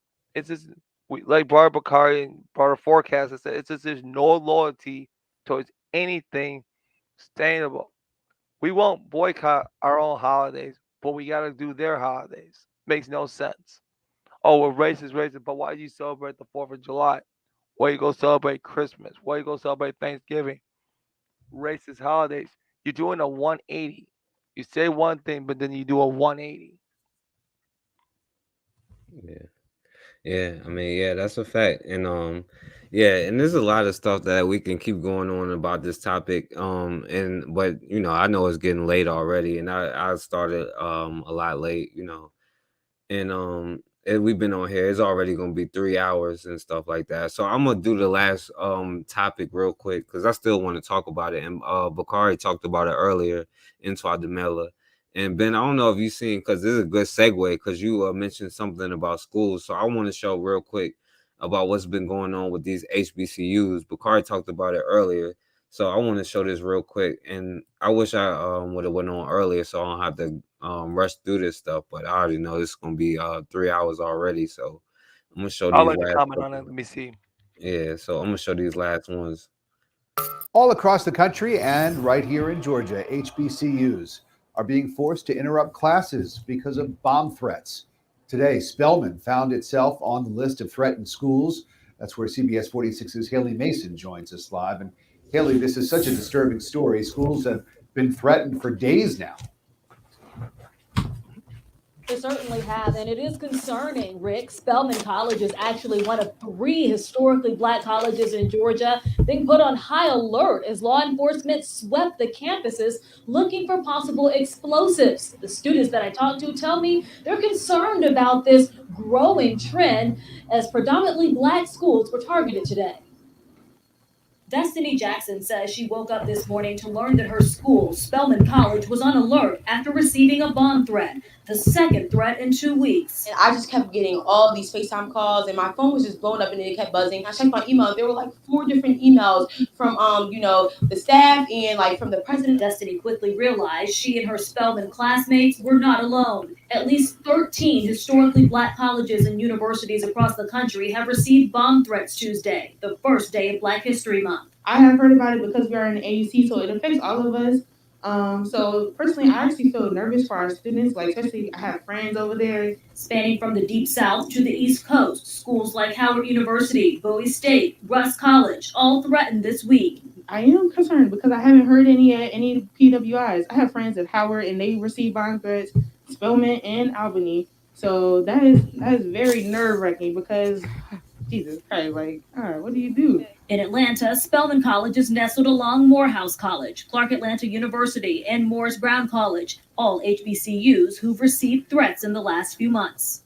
In South Georgia, Albany State University and Fort Valley State University also got threats of explosives on campus. School leaders posting notices online as they work to clear the buildings. We had bomb threats back in January. Basically, HBCUs are being targeted right now. So I'm not surprised that there's some type of like hatred out there for us attending these universities and not going to our regular public, universities in our state. Spelman College tells us its president reached out to the mayor's office and had Atlanta police and the GBI send out bomb-sniffing dogs. Governor Brian Kemp speaking out about the concerning trend from the Capitol. No campus should be going through those type things. And if we can find the people that did this, we're going to bring them to justice. And that's just how we're going to deal with folks in our state. This afternoon, this flyer circulating on social media with the hashtag HBCUStrong. We will not be intimidated. Yeah, so hold on, let me play this last video. More than a dozen historically Black colleges and universities faced another round of bomb threats today, the first day of Black History Month. It's the second day in a row, and at least the third time in a month that HBCUs have received these kinds of threats. At least 14 bomb threats today alone, according to school officials and social media posts. There were 6 others yesterday. Police in the nation's capital had to clear Howard University's campus on both days. Today's threats stretch from Louisiana to Florida to Maryland, and now some community leaders are calling for aggressive investigations. CBC's Valerie Castro with a reaction from students and law enforcement. College students across the country left feeling uneasy after a second day of threats. It halts all of our education and everything, and it doesn't make us really feel safe. At Bethune-Cookman University in Florida, the threat came from a neo-Nazi organization, according to Daytona police. The caller warned of bombs and other violence. That there were 7 explosives that were disguised in duffel bags. There was a secondary threat of an active shooting that was supposed to occur somewhere around 12:30. It was around the lunch hour. Howard University has faced 3 threats since the first of the year, including 2 this week. It's definitely caused a lot of heightened conversations for us. Ashley Fields is editor-in-chief of The Hilltop, the Howard student paper. A lot of students have started to say they feel scared and uncomfortable being in in-person classes and in a proximity of where the threats had happened. We haven't received much information about, whether the threats were connected, where they came from. The Howard campus police chief assuring students, "We have remained on alert on campus since the very first threat and have not stopped our work of assessment and scaled surveillance for suspicious activity. While the threats have been unsubstantiated, for students, they are no less distracting." Just very unsettling, very disturbing to have our students subjected to this. I just hope that all these universities remain safe and that the threats don't become anything further than that. Some of the schools returned to regular classes after they were given the all. All right, so yeah, I just wanted to show y'all that, and there was another one too, Bakari, and you mentioned that other shooting, because it was a shooting at a school in Virginia, but earlier you mentioned that it wasn't an HBCU. You know what I'm saying? They had put it up there with Bridgewater College. They put it with the HBCU. Yeah. But they did kill a black. The first cop that was a black police officer, campus cop police that got killed though. One of them was black. Yeah, that's what I'm saying, because they put it with the HBCUs and them getting threatened and stuff like that. But yeah, that just shows what's going on in these campuses, and yeah, they are attacking you. You know what I'm saying? And we arguing about dumb stuff. But yeah, y'all got anything to say about these campuses? Bakari, I know your son go to a HBCU, so and his school was got a threat too, right? Yeah, Jackson State. Yeah, he got a threat. They damn sure did. They was shut down, but they had cops out there that fixed the situation. Supposedly, I think it's time for us to get suited and booted. We've been talking a lot, but we ain't doing nothing. I had a brother hit me up the other day. I ain't gonna say his name on here. I got to call him back because he want to be a part of that. So Yeah. that's what we got to do. We have to go protect.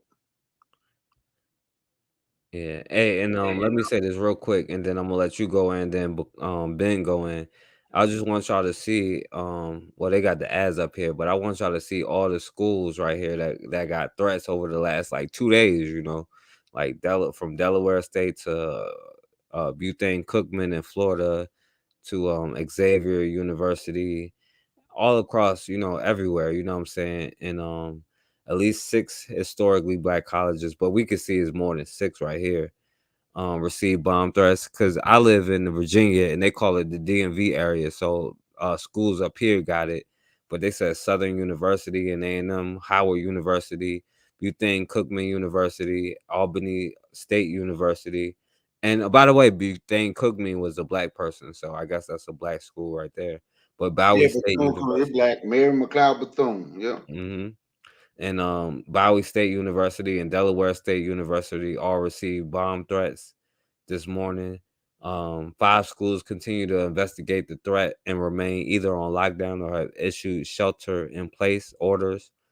But yeah, all this stuff been going on. Bakari, I sent you a video earlier about like Deion Sanders and how they was hating on him and stuff like that.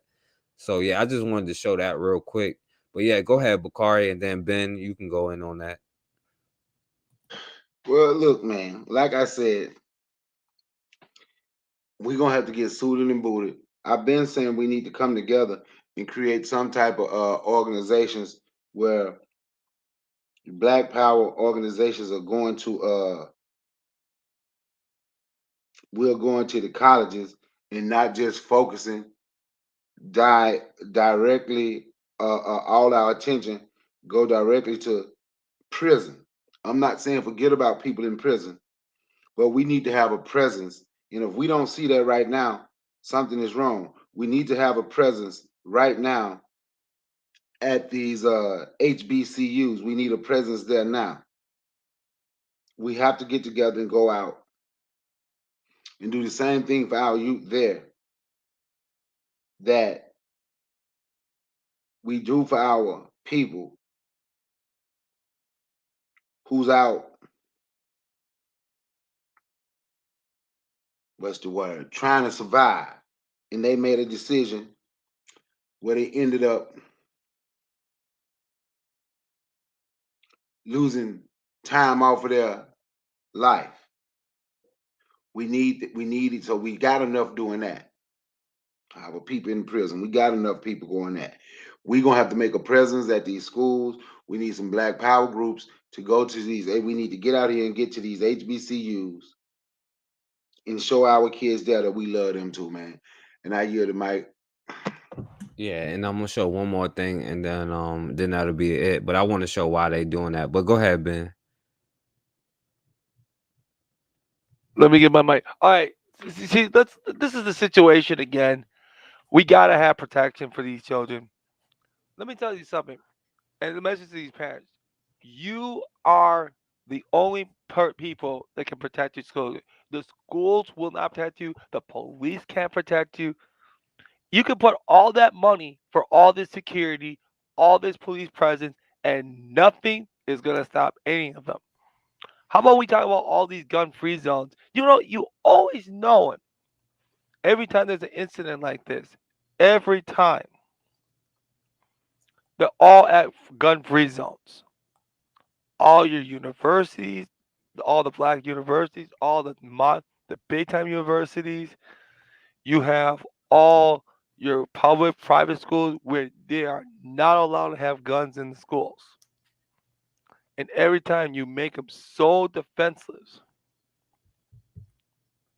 So like I said, so what happened, like I told you about what happened on Tuesday, the police cannot protect you. The police cannot, they will not protect, they and they, even that there's previous incidents that involve a damn shooting or a bomb that they can't protect you. The community and the parents have to protect the children. Have to. That's the only way. And the only way that it can be safe is you keep them at home, and when they're ready, we have to make. Don't let the school decide when you come back to school. It's the community has to decide. So when the community heals, that's when they go back to school. They're like, oh, you go back to school on Friday. You get the return on Friday. No, you wait. No, you wait until you make a we have a community decision or an individual adult parent decision at home. That's when you go back to the HBCUs. That's where you go back to all the schools, whether public, private, or charter school. It's got to be the parent and or the community, because that's what's got to happen. We learned this when we were in school. We thought that they can protect you. They can't protect you. They can't, and they have the UN has to say it's applied consent. So you give them your applied consent to send your kids to school. So, and you have all this crime going on at the schools. Excuse me. Excuse me. You have all this violence going on. You can't wait for them. You can't wait. Oh, just reform the police. All this stuff. No, it's not gonna work. You gotta learn how to become self-sufficient. Like Barbara Bakari said, you gotta have people at the community members at the school every day for a while until we figure out how this situation and probably de-escalate this situation. So that's why you gotta have stronger families. What you guys talk about every time you hear on this broadcast. So we get that basic foundation of that, and we start saying, "Oh, how we?" I hear shows like, "How you gonna make sure these kids are well?" No, the community's gotta make a decision. The police and the school is never gonna protect you, and they have no obligation, and they will never have an obligation to protect you, because that came out in one of the Supreme Court case rulings that the police has no obligation to protect you. And I yield the mic here. Yeah, that's a fact. That's a fact. And let me go ahead and do this last screen share because I want to show y'all why they mad. Cause Bakar, you remember dudes talking about, oh, they got a guava, he must have got a guava money, you know what I'm saying? And I wanted to show the other video with Deion Sanders, but there ain't enough time. It's already too late. But yeah, I'm gonna show one more video just to show why they really hating on the HBCUs right now. And you know, just to end on something positive, you know what I'm saying? So they are institutions rich in history and culture in America, historically Black colleges and universities. And while we've reported right here on the drop in college admissions at so many schools, at HBCUs, enrollment applications are up, way up. What's fueling the surge? We take a look and introduce you to an incredible young man.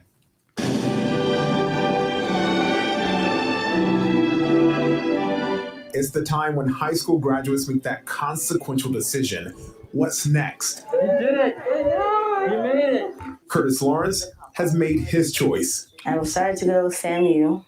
Behind those braces and that megawatt smile is a gifted 16-year-old who's about to be a high school graduate. How'd you get so smart? Well, it's really a product of my parents. They started me out early and made sure that I had the tools I needed to succeed. Reading by 2, kindergarten at 4, skipping grades by 7. Curtis practices capoeira, Afro-Brazilian martial arts, plays piano. There are people who know the value of an HBCU, especially like FAMU. How did you realize that value? So throughout my life, my parents made sure to make me interested in HBCUs and that they were the place for me to be developed as a young Black man. From academics to athletics, athletes have also turned heads with their commitments to HBCUs. During the social unrest, the George Floyd killing, that definitely was a tipping point of everything. That really, made me, consider HBCU seriously. Last year, one of the most elite basketball prospects in the country, McCord Maker, shocked the nation, turning down top basketball programs like Kentucky and UCLA. He became. Hey, Bakari, ain't that the dude Don Maker in the NBA? I think that's his brother. Yeah, I think they're brother. I think that's his younger brother. I think so. Okay, yeah. But he didn't even get drafted into the NBA. They shunned him for that. He oversees. Yep. Oh, I didn't even know that. But yeah, I'm gonna go ahead and play. The highest ranked player in the modern recruiting era to commit to an HBCU, choosing Howard University. You have those big schools in your mind that are known for getting those top recruits right into the NBA, but you chose a school that people were a little surprised about. You chose Howard. Why? It's always hard when you're trying to pick the right college and the right fit or style of play or, the right culture. But I feel like whenever I'm given the opportunity with a wide variety, whether to lead and learn at the same time, it's a no-brainer for me. McCord says he wanted to give others the courage to go with their hearts. After his decision, star athletes like the sons of rapper Master P and NBA legend Shaquille O'Neal both committing to HBCUs. What does that feel like? It feels great. I always explain this example. It's like, when you throw a rock in the lake, you watch it, ripple. I feel like the rock, when you throw it in the lake, you watch the ripple effect. That's exactly how I feel. Like Curtis and McCord, a growing number of young people, especially those of color, choosing historically Black colleges and universities. HBCUs started rising up in the early 19th century to educate people of African descent, including freed slaves and their descendants, who were not allowed to attend white institutions. Many HBCUs surviving decades of racist-based challenges, Jim Crow, underfunding, accreditation issues. Why do you think people are so surprised to hear this young man chose an HBCU over the Ivies? The world, unfortunately, underestimates HBCUs. With the racial climate that's been happening in America, parents want to know that their children are going to be safe on the campus that they're at, where they're learning. Howard University says for a third straight year, it's experienced a double-digit increase in applications. Morgan State University reported nearly 15,000 people apply for undergrad, an all-time high. As colleges overall saw a nearly 3% dip in enrollment this spring compared to last year during the pandemic, HBCUs are exploding in popularity. Beyonce is shining a light on the HBCU culture at Coachella. There's been more attention on celebrity HBCU alumni like Oprah and Vice President Kamala Harris. And then there's the racial reckoning. At Bowie State University, Dr. Amita Bro, the first Black woman to lead Maryland's oldest HBCU, says since 2016, Bowie State has seen a 70% increase in applicants from across the country. Our doors have been open to every race, every gender, and orientation. We are an open, diverse community, and we feel that there's a greater benefit to us all. Bowie State and Maryland's other HBCUs are now preparing for a major infusion of cash to help with expansion plans.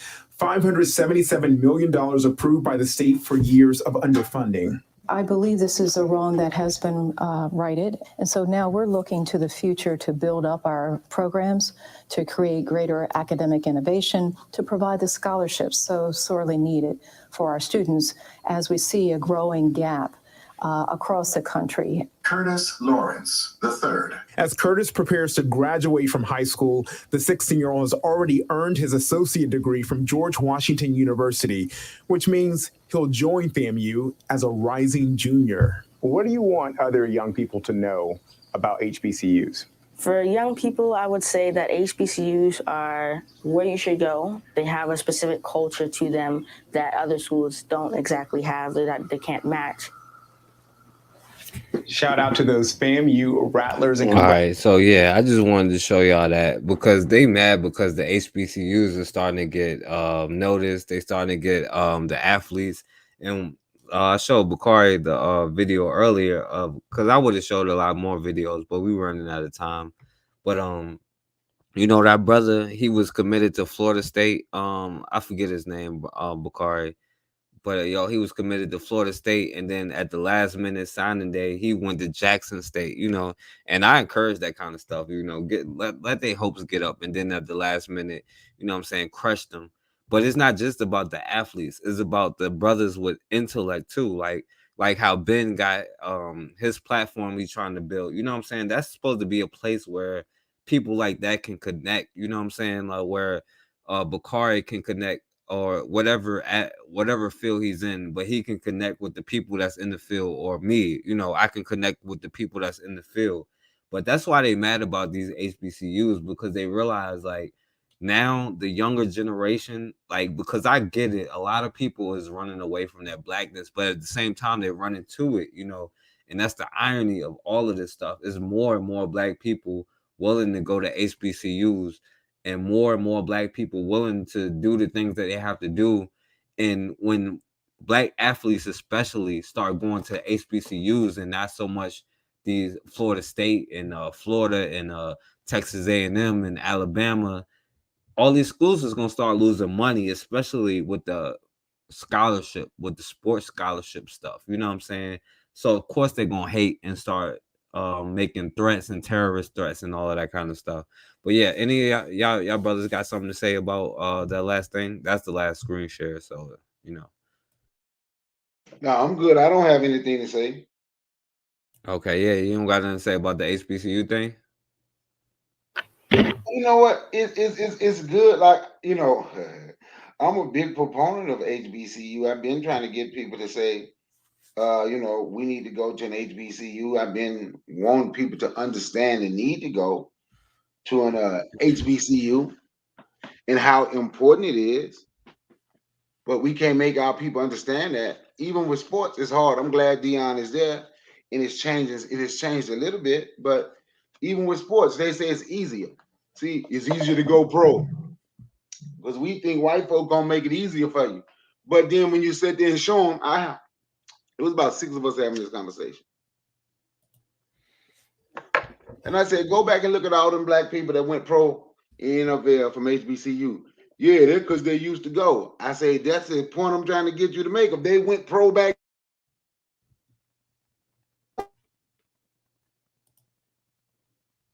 Bakari? Bakari, you went out.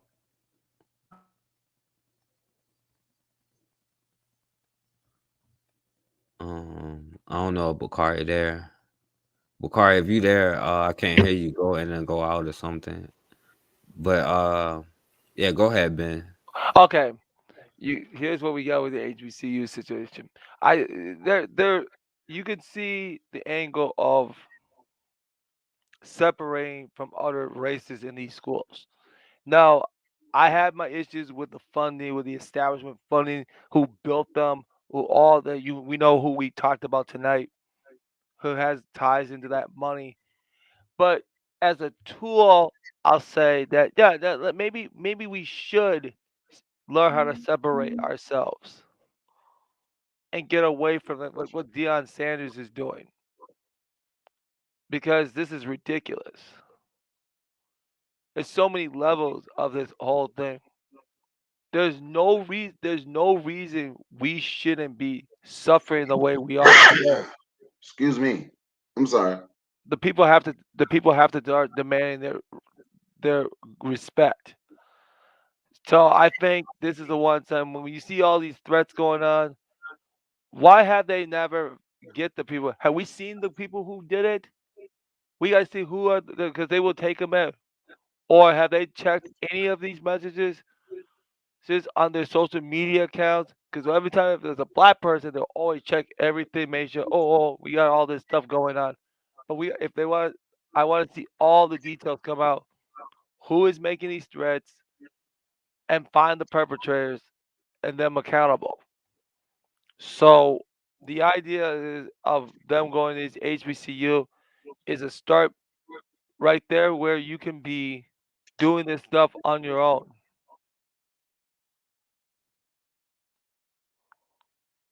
Yeah, and you know what? I agree. You take advantage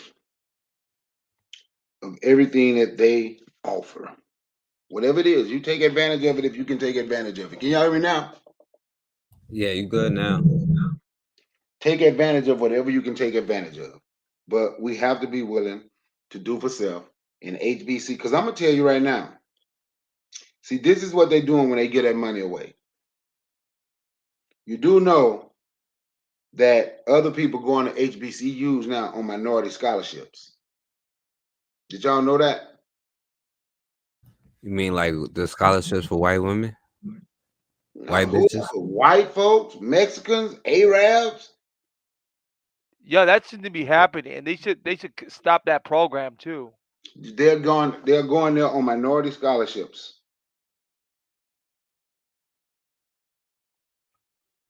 They sure are. And we need to start that show, Broad Bakari. I gotta hear some of these younger ones come on here and talk about this too. If they have been knowing it. Yeah, I'm setting it up now with my son and some of his college friends. Okay, yeah, good. So then we can get an idea what's going on with that minority funding, because that's gonna have to be stopped. That's gonna have to be stopped. There should be they can have these minorities set aside and say, nothing going to HBCU. You cut this and say, no, this is not gonna be allowed. You're not gonna have all your this going to any of these programs. No, no, no, no. You gotta you gotta do it you gotta do it at these places. No more going to all these big colleges for anything. We gotta use this as a tool to reform all this crap,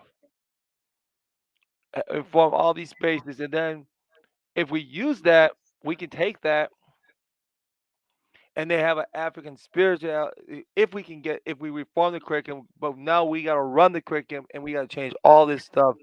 So that's the first steps that we're gonna have to do. After that, and then we got to cut this minority funding and these incentives to say, no, you are denied to go to these HBCUs. You are not allowed here. Hold on one second. I'm That's sorry. power. I didn't mean to cut you off. I apologize, Bean. Go ahead. Okay, and like I said, that's power. So I think Deion Sanders is getting to the right point, but we need to push that button even more and say these minority set asides, they gotta go. For these HBCUs, you are not allowed in here.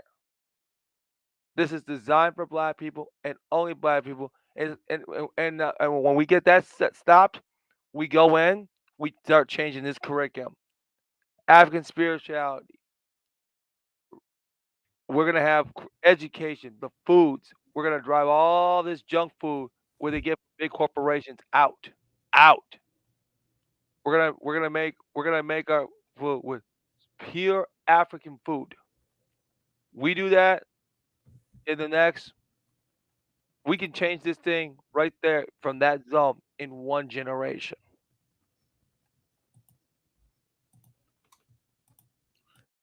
Yeah, that's a fact. And yeah, go ahead, Bakari, finish what you was about to say. You the I saw in there what Hush Harper put in there said immigrants. I was wondering, they're saying immigrants going to HBCUs. It ain't just them. It ain't just immigrants. Uh, white folks getting them minority scholarships as well. They sure are. But it is immigrants. I don't know if they're immigrants. They may be from born and raised. I don't know, but they are taking advantage. And I know this from being down there. People, they do what they always do: take advantage of things that black people have fought for. You remember when I sent you that thing about the scholarship, right? Forecast, and then you scroll down and you look, you see a white person getting it. No, Yeah. that's not for you. Yeah, it ain't sure. Yeah, I wanna. Yeah, go. My bad. Go ahead. No, I'm just saying, not for them, but they always come around trying to get something.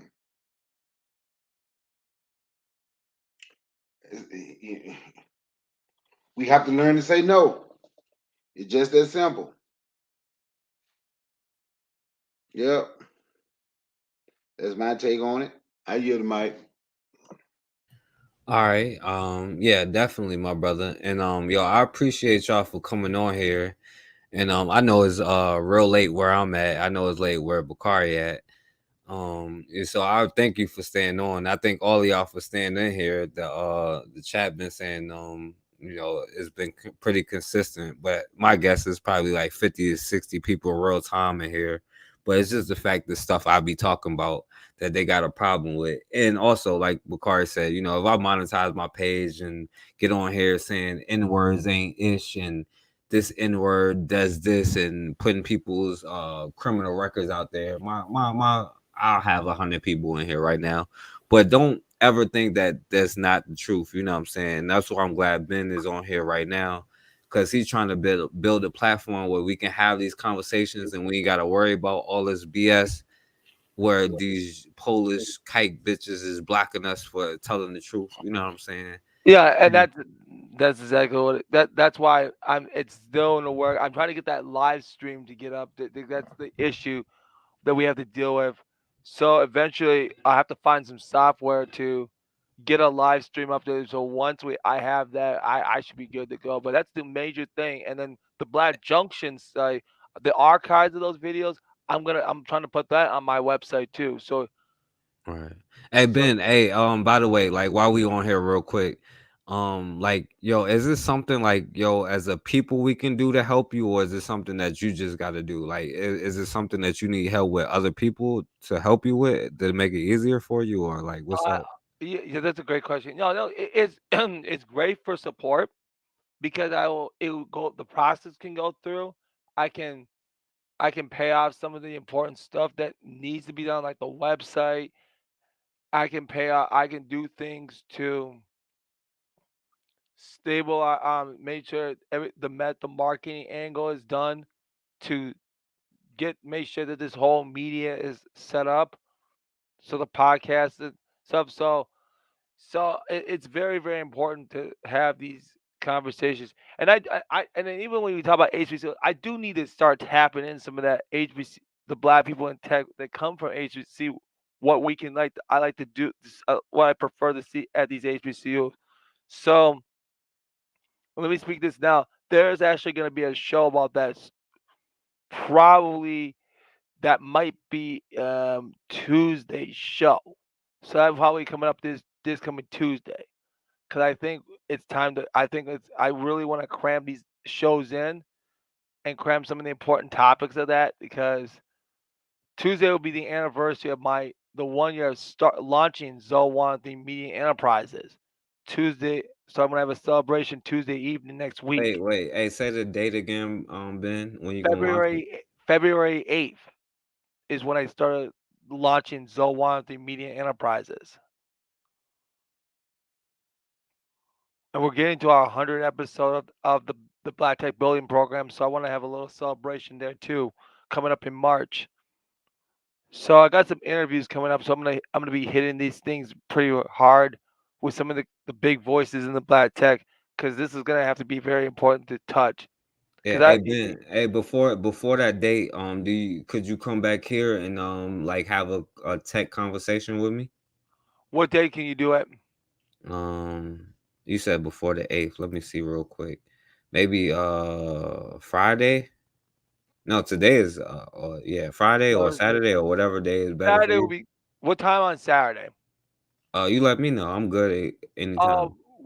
Let's do let's do 2 p.m. 2 p.m. Eastern, 1 o'clock my time.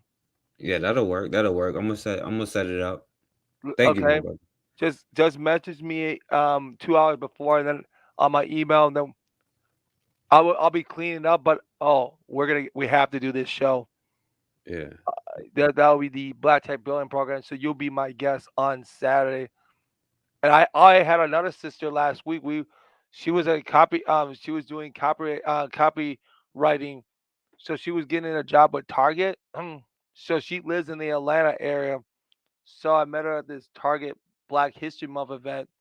So we're gonna talk about that. We're gonna talk about I think we're gonna talk about my issues with the some of the issues with the Bet on Black series that's on Revolt. But I want to talk about this all that. Also want to touch Target a little bit because because I because I see you want to do something, but I just don't like the corporate branding when it comes to this Black History Month, where they all want to be accepted and they all want to do all this stuff.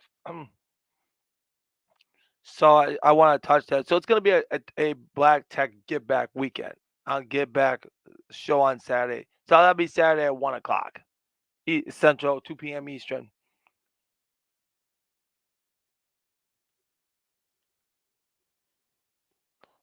All right, yeah, absolutely, absolutely. And I was gonna let you go through this while we close out, but yo, Bakari, hey, you want to close out first, and then I'm gonna let Ben Man, go. I'm finna lay down. I hung in there with Yeah, you, I know, man. I know, bro. It's mad late. I tried to Hey, go through it quick, bro. My bad. I'm sorry.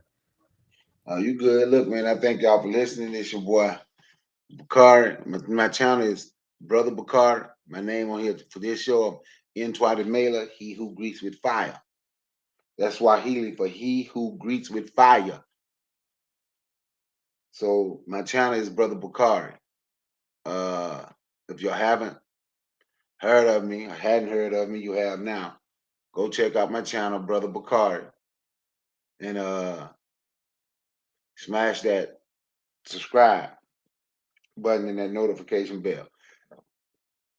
Peace and one love. Hey Ben, read that article, dude. I'm telling you, they say they got money to give, grants to give. They're trying to help smaller tech companies, man. You got to read the whole article. Oh, we're gonna get to that on Saturday too. We're touching that since you brought it up. We're touching that article on Saturday. It must be touched. Yep, yeah, you need to look at it and all that before, cause seriously, it's about Oh, we're gonna have that conversation. No one's having it, and I should be the first media to cover it. The fact that that is going on. I sent it to Mark. You know MG2, Marcus Garvey too, right? Yes. I sent Yeah, it to we him. need to. I gotta know. I want him to pop in on Saturdays too. So I want him on the Saturday programs. If you guys send that to him, I like to pop in on Saturday because I feel like that's gonna be a conversation right there with the funding. So that right there we can solve that issue right there So we gonna be on your podcast on Sunday? on Saturday. On Yep. Sunday? I'll be All right. recording it. It'll be recorded. I'll start the Black Tech Building program like 5 minutes to one. It'll be on the podcast. It'll be recording. I'm gonna put the recording up right away Okay. on Saturday night so everyone can hear it. Okay. So that's gonna be the plan. 'Cause I think there's one show with that black woman. I'll put that one. I've been saying I was gonna put it up. I still have that show from that. I still have that show from that black woman, and I'm gonna have that one put up too. So that one's gonna come up too. Oh, all right. All right, man. I'm finna go to bed. I'm gonna holler at you, Ben. Yup. Peace, Good book night, ass. guys. Thank you, guys. Yeah, thanks, Bakari. Yeah, Ben, you got anything else to say? No, like I said, it's time. Like Bob Bakari is talking about, black. Okay, Saturday 2 p.m. Eastern. We're gonna be back on here. I'm gonna be on here. We're gonna start this conversation about Black Tech. We're gonna talk about Zone Media Enterprise. What is Zone Media Enterprise? What I do, the services I provide. We'll talk about some of the. I got some stuff. We're gonna talk about the podcasting element, the gaming element, and the IT support element. So, and then two things. Two big things come up in the future about what we got planned for things like cloud computing and telecommunications. Because I want to bring this to a new level. So everybody needs to be prepared for that because this is going to be a tech media that it's not only in Minnesota, it's black on. I'm not saying there's black first, and I'm going to be reading lots of articles. So it's gonna be heavy dose show for about 2 to 3 hours, 2.5 into 3, because we're gonna delve in some things. I don't think a lot of people want to have this conversation about. So we're gonna nail some things that we think that are very very important. So Saturday, 2 p.m. Eastern. So we'll hit that Barbacari's article.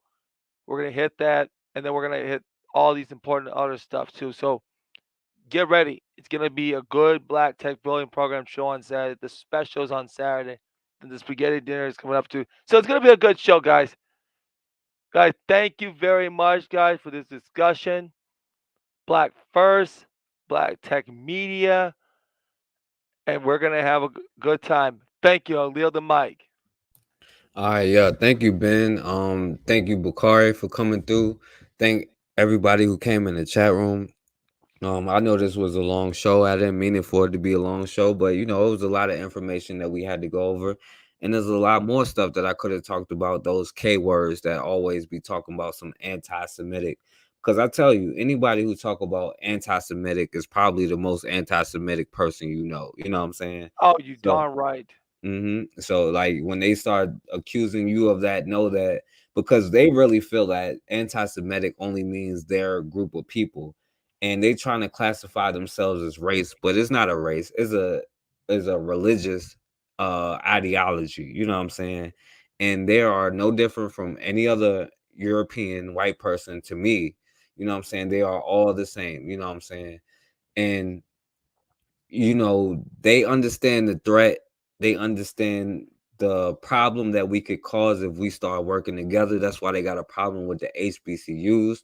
That's why they got a problem with us speaking out against each other. Me, I don't want to hear nothing until they breaking off some of that reparations money that they have, you know what I'm saying, that they're getting. Other than that, they ain't got nothing to say to me, you know what I'm saying? Because we went through the history. We see how they was involved in the slave trade. We see how they was involved in the blackface. We see how they have had this gripe against us the whole time because they feel that they are the quote unquote chosen people. You know what I'm saying? But like they have been kicked out of everywhere else. But when we keep getting on this power to all the people and we try to accomplish everybody else in our group, or in our struggle, or try to compare other groups' problems to ours, we're going to keep getting in the same problem, the same situation, because these other groups, like when Larry Davis said something about Jewish people, they call Larry David out. You know what I'm saying? And I'm not against black people calling other black people out, but I tend to stick to calling other people out because that's just my lane. And I'm glad my brother Ben came on here because I'm trying to take this Jewish kike bitch who probably blacked my channel. So make sure y'all subscribe to my backup channel, the Forecast Radio 2 floor, in case they give me another strike. I already got 2, so if I get one more, they're gonna try to take my channel off.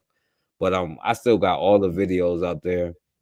And I did a lot of videos. I remember when they did the Deshaun Jackson thing, I did a live stream talking about their racism towards us, because what at the end of the day, Whoopi Goldberg was right. It was right on right crime. It's called ethnicity. You know what I'm saying? Race is not the same thing as religion, even though they try to make it to be. You know what I'm saying? But before we go out, I want to play this one last thing. I'm gonna play a video real quick, a clip, and then we're gonna take it out. Ben, you got anything else to say? Yeah, like again, this is the censorship is going more and more hard. The Jewish community is so desperate. They are so desperate because they know they're getting exposed for a lot of the stuff that they're doing. You're getting too much. There's too much disrespect. It's like you gotta be aware and aware at all times. They what? How are you gonna get so mad? And even she apologized. We still take you off the air.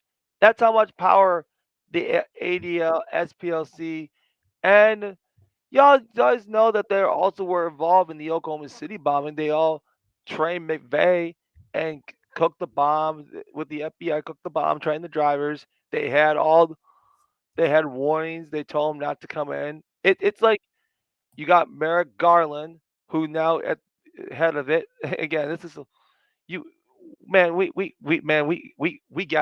gotta do. We will have to come on and do a private recording, like on Zoom, to do that thing, so I can put it on the podcast so we can all start our shows. So we're gonna have to start a big series where we're gonna talk about someone like this, like on our own platform. So when the people know the recording's out, they're gonna know me, brother forecast.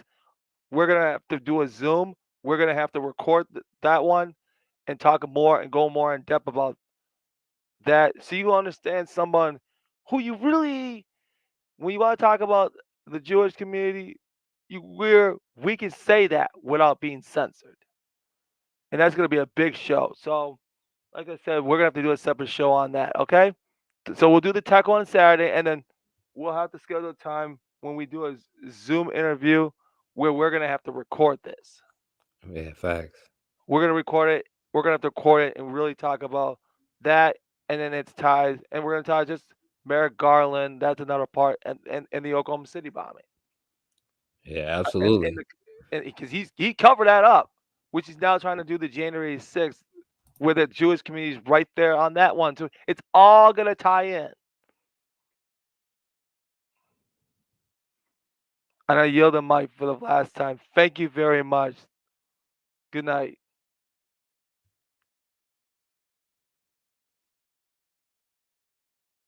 All right, yeah, thank you, Ben. And Hush Harbor, yeah, I will link the other channel in case they block this channel, because that's this kind of stuff that they will do, because I said kike and the shit that they be doing to us.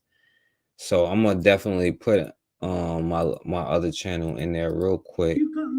And y'all, thank you Ben for coming through. Thank you Bakari for coming through. Thank you everybody for hanging in there with me. I know this was a late show, and this is my backup channel. Let me put it in there.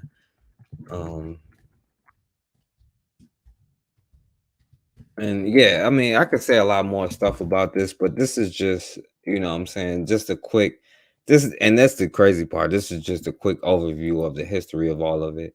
But yeah, I'm gonna play a couple of like real quick, a minute clip, a 30-second clip, and then I'm gonna wrap it up. But thank all of y'all for coming through. No one has ever returned any favors to us. As a people, we have always been hospitable to strangers, mostly the wrong strangers. And what we have to understand now, in the period of superior brainwashing, is there is no European answer for African problems. Either Africans find a solution to African problems, or there is no solution. And if you don't find a solution soon, you go back into slavery. As for friends, you have had no friends. When they discovered you, they began to prey on you. Who are you kidding about friends in the world? Damn it, if you want a friend, look in the mirror.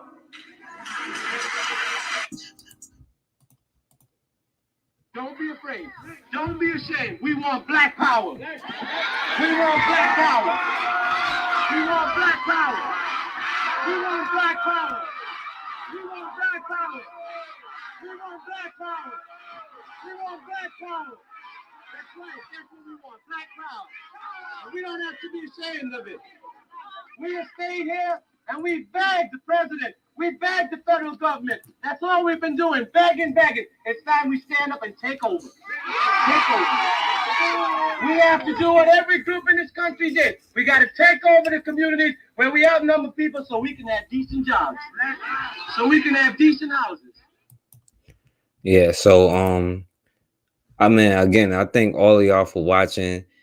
And as always, man, we know who the real Goldberg is, you know what I'm saying? But yeah, as always, and thank you, Hush Harbor, thank you, Raw, for staying there the whole time, and thank you, Bakari, and thank you, Ben and Guy, and you know, Brother Supremacy, and Return It Up, Catherine, her friends, you know, everybody that showed up, Erica Howard, you know, Rahar Cole, Alquan, but Jermaine Thompson, you know, who else? Angel was in here. So I think all of y'all, you know, Ben, not Ben, Rasheed Holmes, Jermaine Thompson, you know, everybody that showed up, you know what I'm saying? I appreciate all of y'all. Blue, of course, shout out to my sister Blue. And you know, that's my homie. So I gotta thank all of y'all for coming through, for showing me some love, and you know, for showing me some support. And as always, man, and if it's anybody I forgot, I'm sorry. Time to Work, and you know, Brandon Baxter. So shout out to you, and shout out to MG2, you know what I'm saying? And shout out to you, Raw, and Hush Harbor. But as always, man, we have got to start standing for something, or we're gonna keep falling for anything.